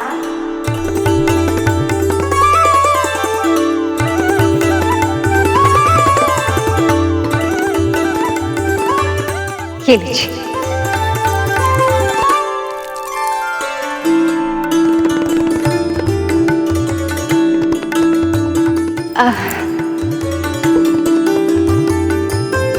पधारिए।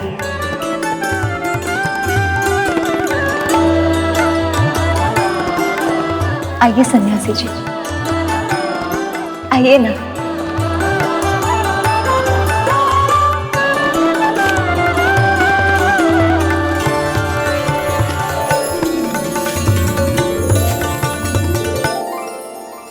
विराजिए।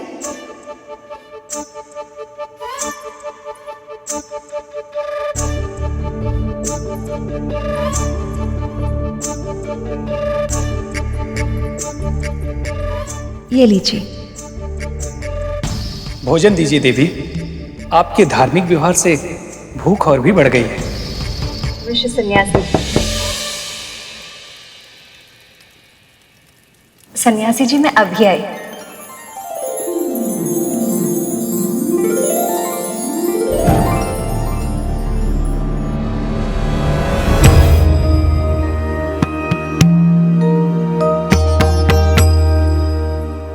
स्वामी आप यहाँ? आपकी लीला में भाग लेने का अवसर मैं कैसे छोड़ सकता हूं, है ना?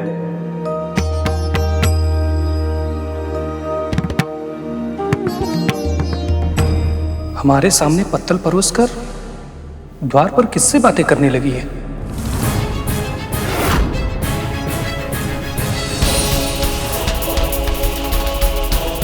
इन्होंने मुझे यहाँ अकेला छोड़कर मेरा अनादर किया। ये स्त्री एक तपस्वी का इतना घोर अपमान कर रही है। देवी, हमें विलंब हो रहा है। तनिक प्रतीक्षा कीजिए सन्यासी जी, हम अभी आ रहे हैं।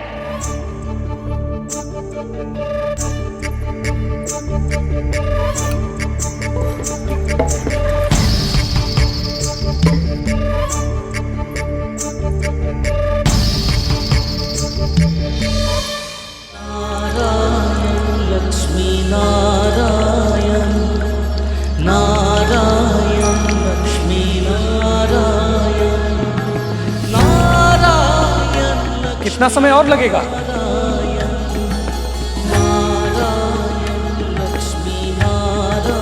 आइए।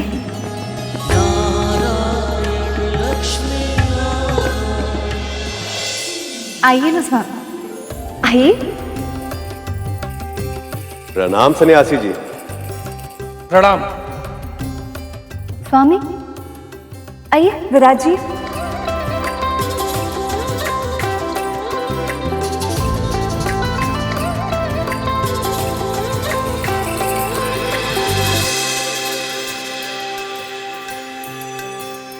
स्वामी, आप थक गए होंगे ना, मैं आपके लिए जल लेकर आई।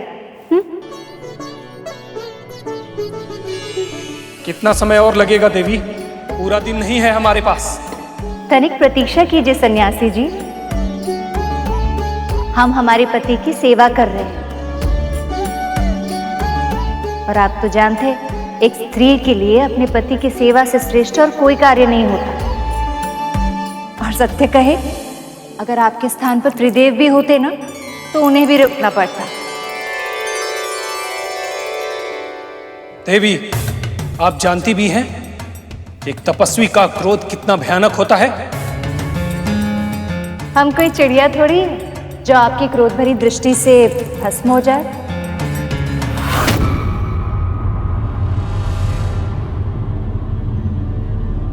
दुष्ट चिड़िया, तूने एक तपस्वी की साधना भंग करने का दुस्साहस किया।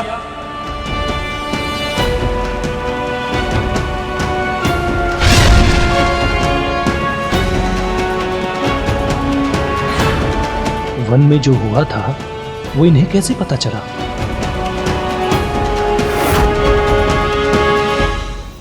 प्रभु, ये क्या कर दिया देवी लक्ष्मी ने? अब तो इसे उन पर संदेह हो गया है कि ये कोई आम व्यक्ति नहीं अपितु कोई दिव्य प्राणी है। कौन है आप? इसके पीछे भी मामी श्री की कोई न कोई लीला अवश्य ही छिपी है मूषक जी। इसी कारणवश स्वयं माता आदि शक्ति ने उन्हें शास्त्री और उसकी पत्नी को उनके पुत्र से मिलाने का मार्ग दिखाया है।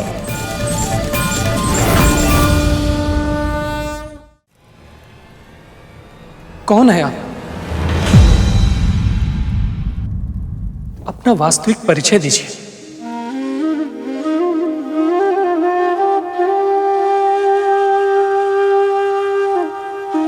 कोई विशेष नहीं, बस एक साधारण गृहिणी है जो अपने कर्तव्य का पालन अच्छे से कर रही है। आपकी तरह नहीं, जो अपने माता पिता का ऋण को भूलकर, उन्हें दुखी कर, अपने दायित्व से भागकर तपस्या करने चले। अरे, जो अपने जन्मदाता माता पिता का ध्यान न रखे तो उसे तपस्या का फल कैसे मिल सकता है? जो अपने माता पिता की सेवा न करे, उनकी वृद्धावस्था की लाठी न बने, तो उन्हें तपस्या का फल मिल सकता है क्या? आप उचित कह रही हैं देवी, हमसे बहुत बड़ी भूल हो गई। हमने अपनी माँ और अपने पिताजी को बहुत दुख दिया है।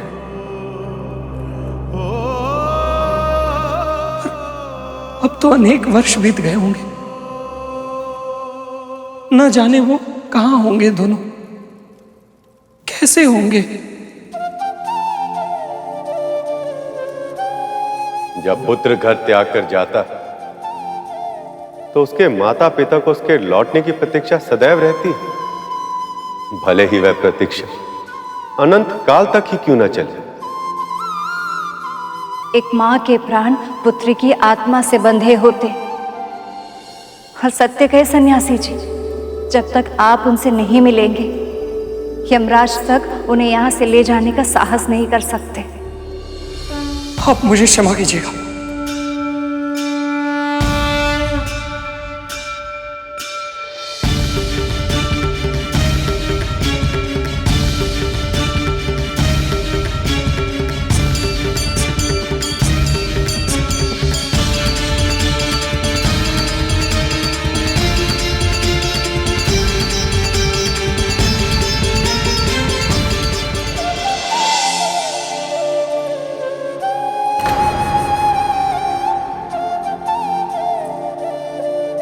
कन्या भोजन हेतु कन्याएं अब तक क्यों नहीं आई? यदि वो नहीं आई तो हमारी पूजा संपन्न कैसे होगी और मेरी अपने पुत्र को वापस पाने की इच्छा भी पूर्ण नहीं हो पाएगी। कन्याओं का मार्ग देख रही हैं? लगता नहीं कि कोई भी कन्या आएगी आज।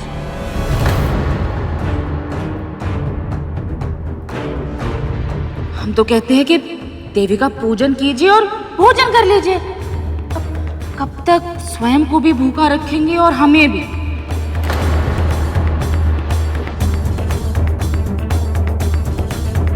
भगवान, चिंता मत कीजिए, जो कुछ भी होगा वो मां भगवती की इच्छा के कारण ही होगा। नहीं, ऐसा नहीं हो सकता। ऐसा नहीं हो सकता स्वामी। हमारी पूजा विफल नहीं हो सकती। होगी भी नहीं बहन।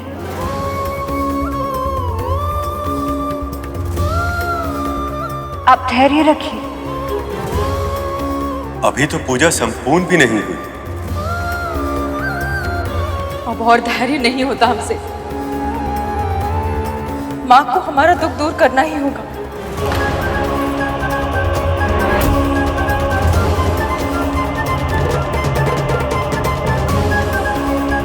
इन पर कृपा करें माँ। इनका हृदय शुद्ध है और इनके आपके प्रति श्रद्धा पवित्र है। दया करो माँ, इनके कष्ट दूर करो। कृपा कीजिए माँ, अब और नहीं सहा जाता। हमारा एकमात्र पुत्र इतने बरसों से हमसे दूर है। क्या हमारा दुख कभी दूर नहीं होगा?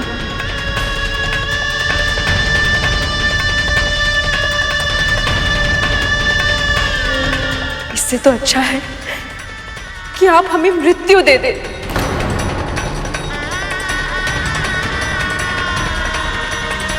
या फिर हमारे पुत्र को हृदय से लगाने का सुख।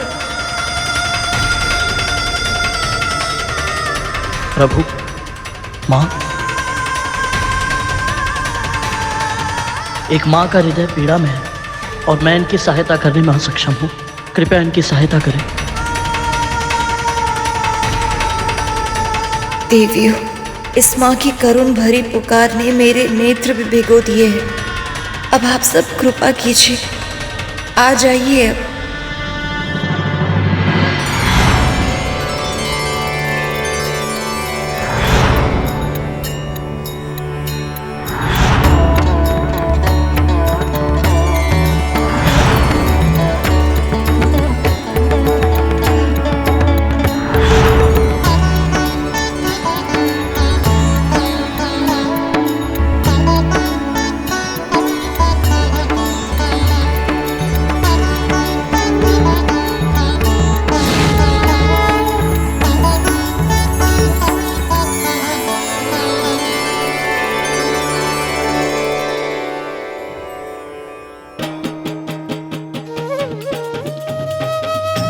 भगवती देवी सिद्धिदात्री की जय।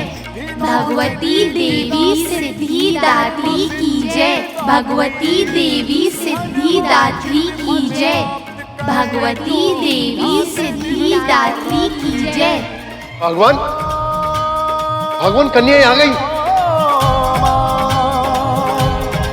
माँ ने हमारी पुकार सुन ली। कन्याएं आ गई हैं भगवान।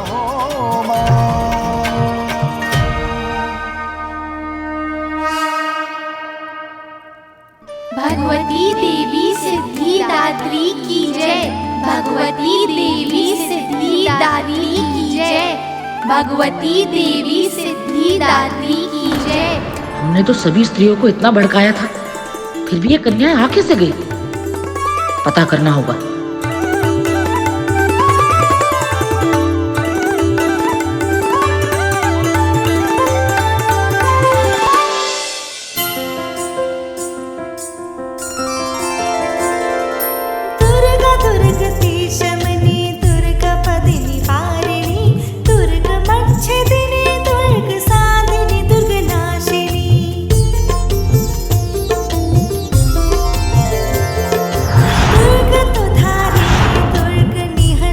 धन्यवाद माँ, आपका कोटि कोटि धन्यवाद।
अरे तुम्ही ने तो समझाया था, इसलिए तो तंत्र मंत्र के भय से किसी ने भी अपनी कन्या को शास्त्री के घर पर भोजन करने के लिए नहीं भेजा है।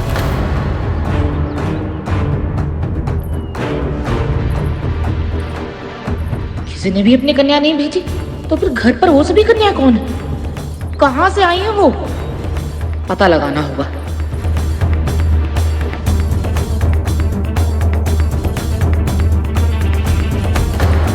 क्षमा कीजिएगा।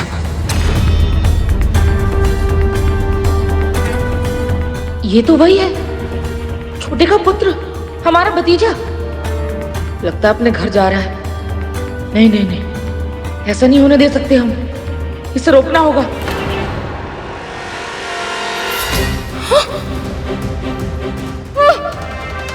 ये क्या हो रहा है मुझे? मेरे हाथ पांव हिल क्यों नहीं रहे?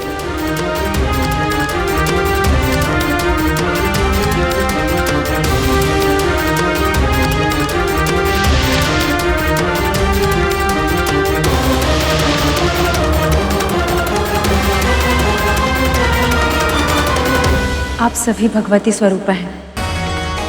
अगर पूजन में कोई कमी रह गई हो तो हमें क्षमा कर दीजिएगा। आपकी पूजा और सत्कार से हम सभी बहुत प्रसन्न हैं। आपकी मनोकामना अवश्य पूरी होगी।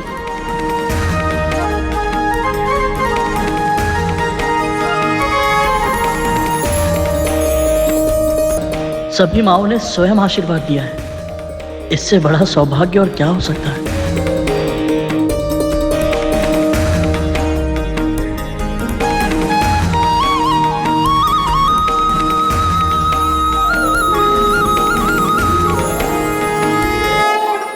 अब हमें भी प्रसाद ग्रहण करना चाहिए।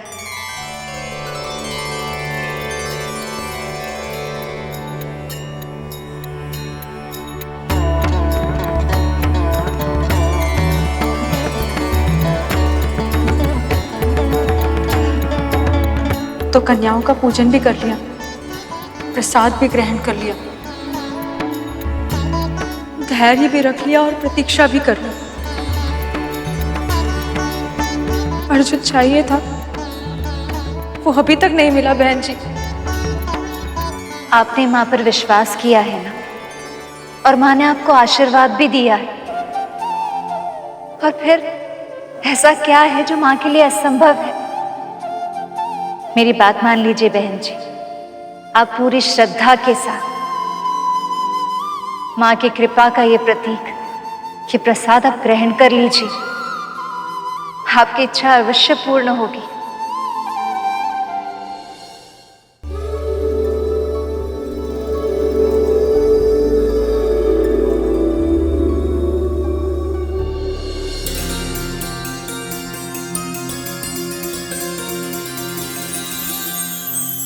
माँ, पिताश्री,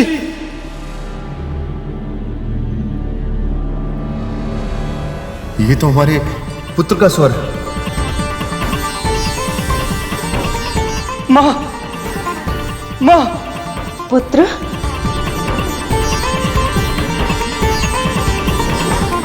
पुत्र, पिताश्री, पुत्र,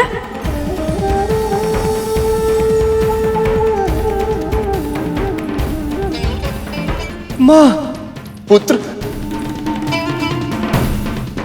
कहाँ चले गए थे पुत्र? हमें छोड़ के जाने का साहस कैसे हुआ तुम्हें? इतने बरस बीत गए, एक बार भी आपने नहीं सोचा कि घर वापस आ जाए। ये भी नहीं सोचा कि आपकी माता जीवित है या मर गई। माँ, हमसे बहुत बड़ी भूल हो गई, हमें क्षमा कर दीजिए, क्षमा कीजिए। आप बहुत बुरी माँ है। मैंने आपसे बुरी माँ आज तक नहीं देखी। सुबह का भूला यदि संध्या काल अपने घर लौट आए तो उसे भूला नहीं कहते पुत्र। क्षमा करिए पिताश्री।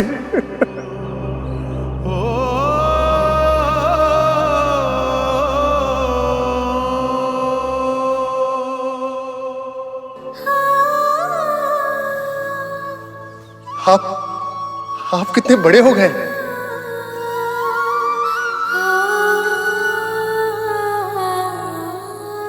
जो होना था सब हो गया। अब आप आ गए, अब सब बहुत अच्छा हो जाएगा। माँ, प्रसाद नहीं खिलाओगी? पूजा के प्रसाद का अनादर करना स्वयं भगवान का अनादर करना होता है।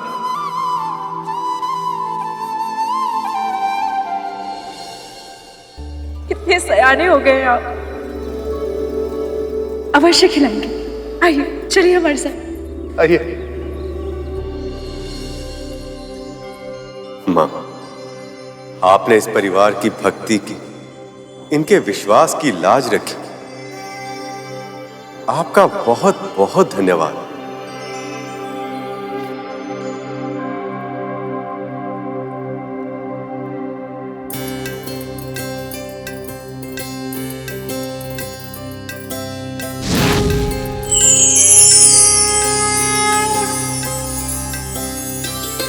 विष्णु, लक्ष्मी, आपकी शक्ति मुझसे भिन्न नहीं है। फिर भी मेरी पूजा करके आपने अतुलनीय विनम्रता का परिचय दिया है। गरुड़, अब तुम जान चुके हो पुत्र, ये समस्त संसार मेरी शक्ति से ही संचालित है। शक्ति के इस परिचय के बाद अब तुम अपने आराध्य विष्णु के भार को वहन करने की क्षमता प्राप्त कर पाओगे। माँ, आज आपके आशीर्वाद से मुझे विश्वास हो गया कि मेरी माँ का स्वप्न कि मैं प्रभु विष्णु और माता लक्ष्मी की सेवा करूं। हे मां सिद्धिदात्री, मनवांछित फल प्राप्त करे। और मेरी नियति कि मैं प्रभु विष्णु का वाहन बनूं, दोनों ही पूर्ण होगी। धन्यवाद माँ।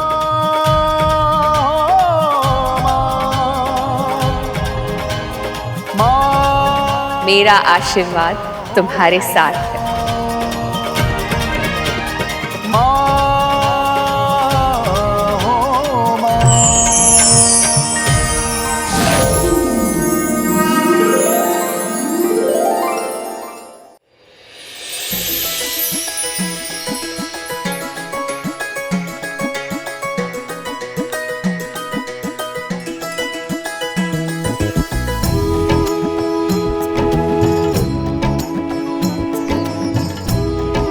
हमें पूर्ण विश्वास था कि आप अवश्य आएंगे। और हमारे भीतर इस विश्वास की लोग प्रज्वलित हुई थी हमारे अतिथियों के कारण। अतिथियों के कारण? कौन अतिथि और कहाँ है वो? बहुत ही भले मानुस हैं। आइए, मैं आपको उनसे मिलवाता हूँ। अवश्य। आइए आइए पुत्र, यही है उनसे।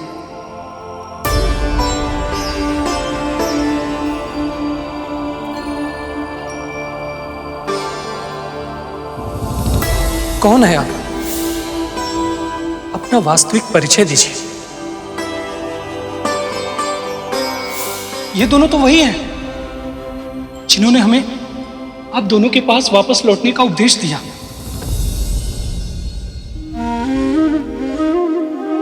यदि इन्होंने हमारी आंखों पर लगा पट न हटाया होता तो हमें अपने भूल का आभास भी नहीं होता।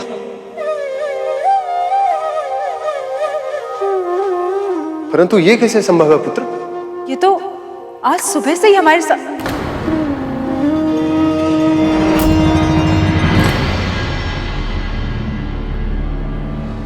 कहाँ गए लोग? कहाँ गए? माँ, ये देखिए पदचिन्ह।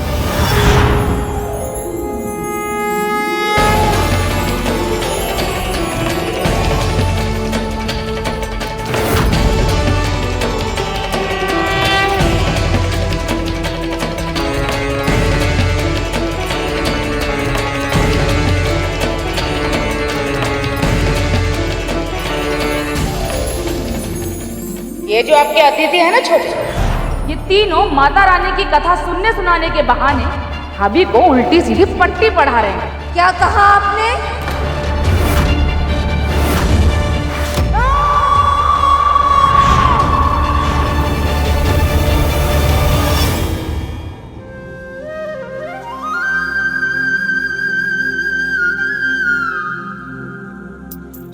और ये पंख कहां से आया?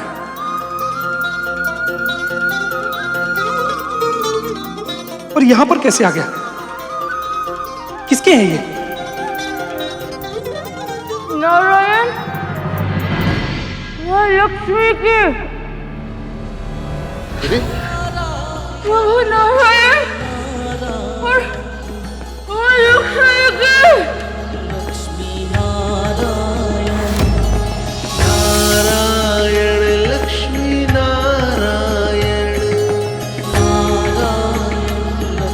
ये कैसे संभव है?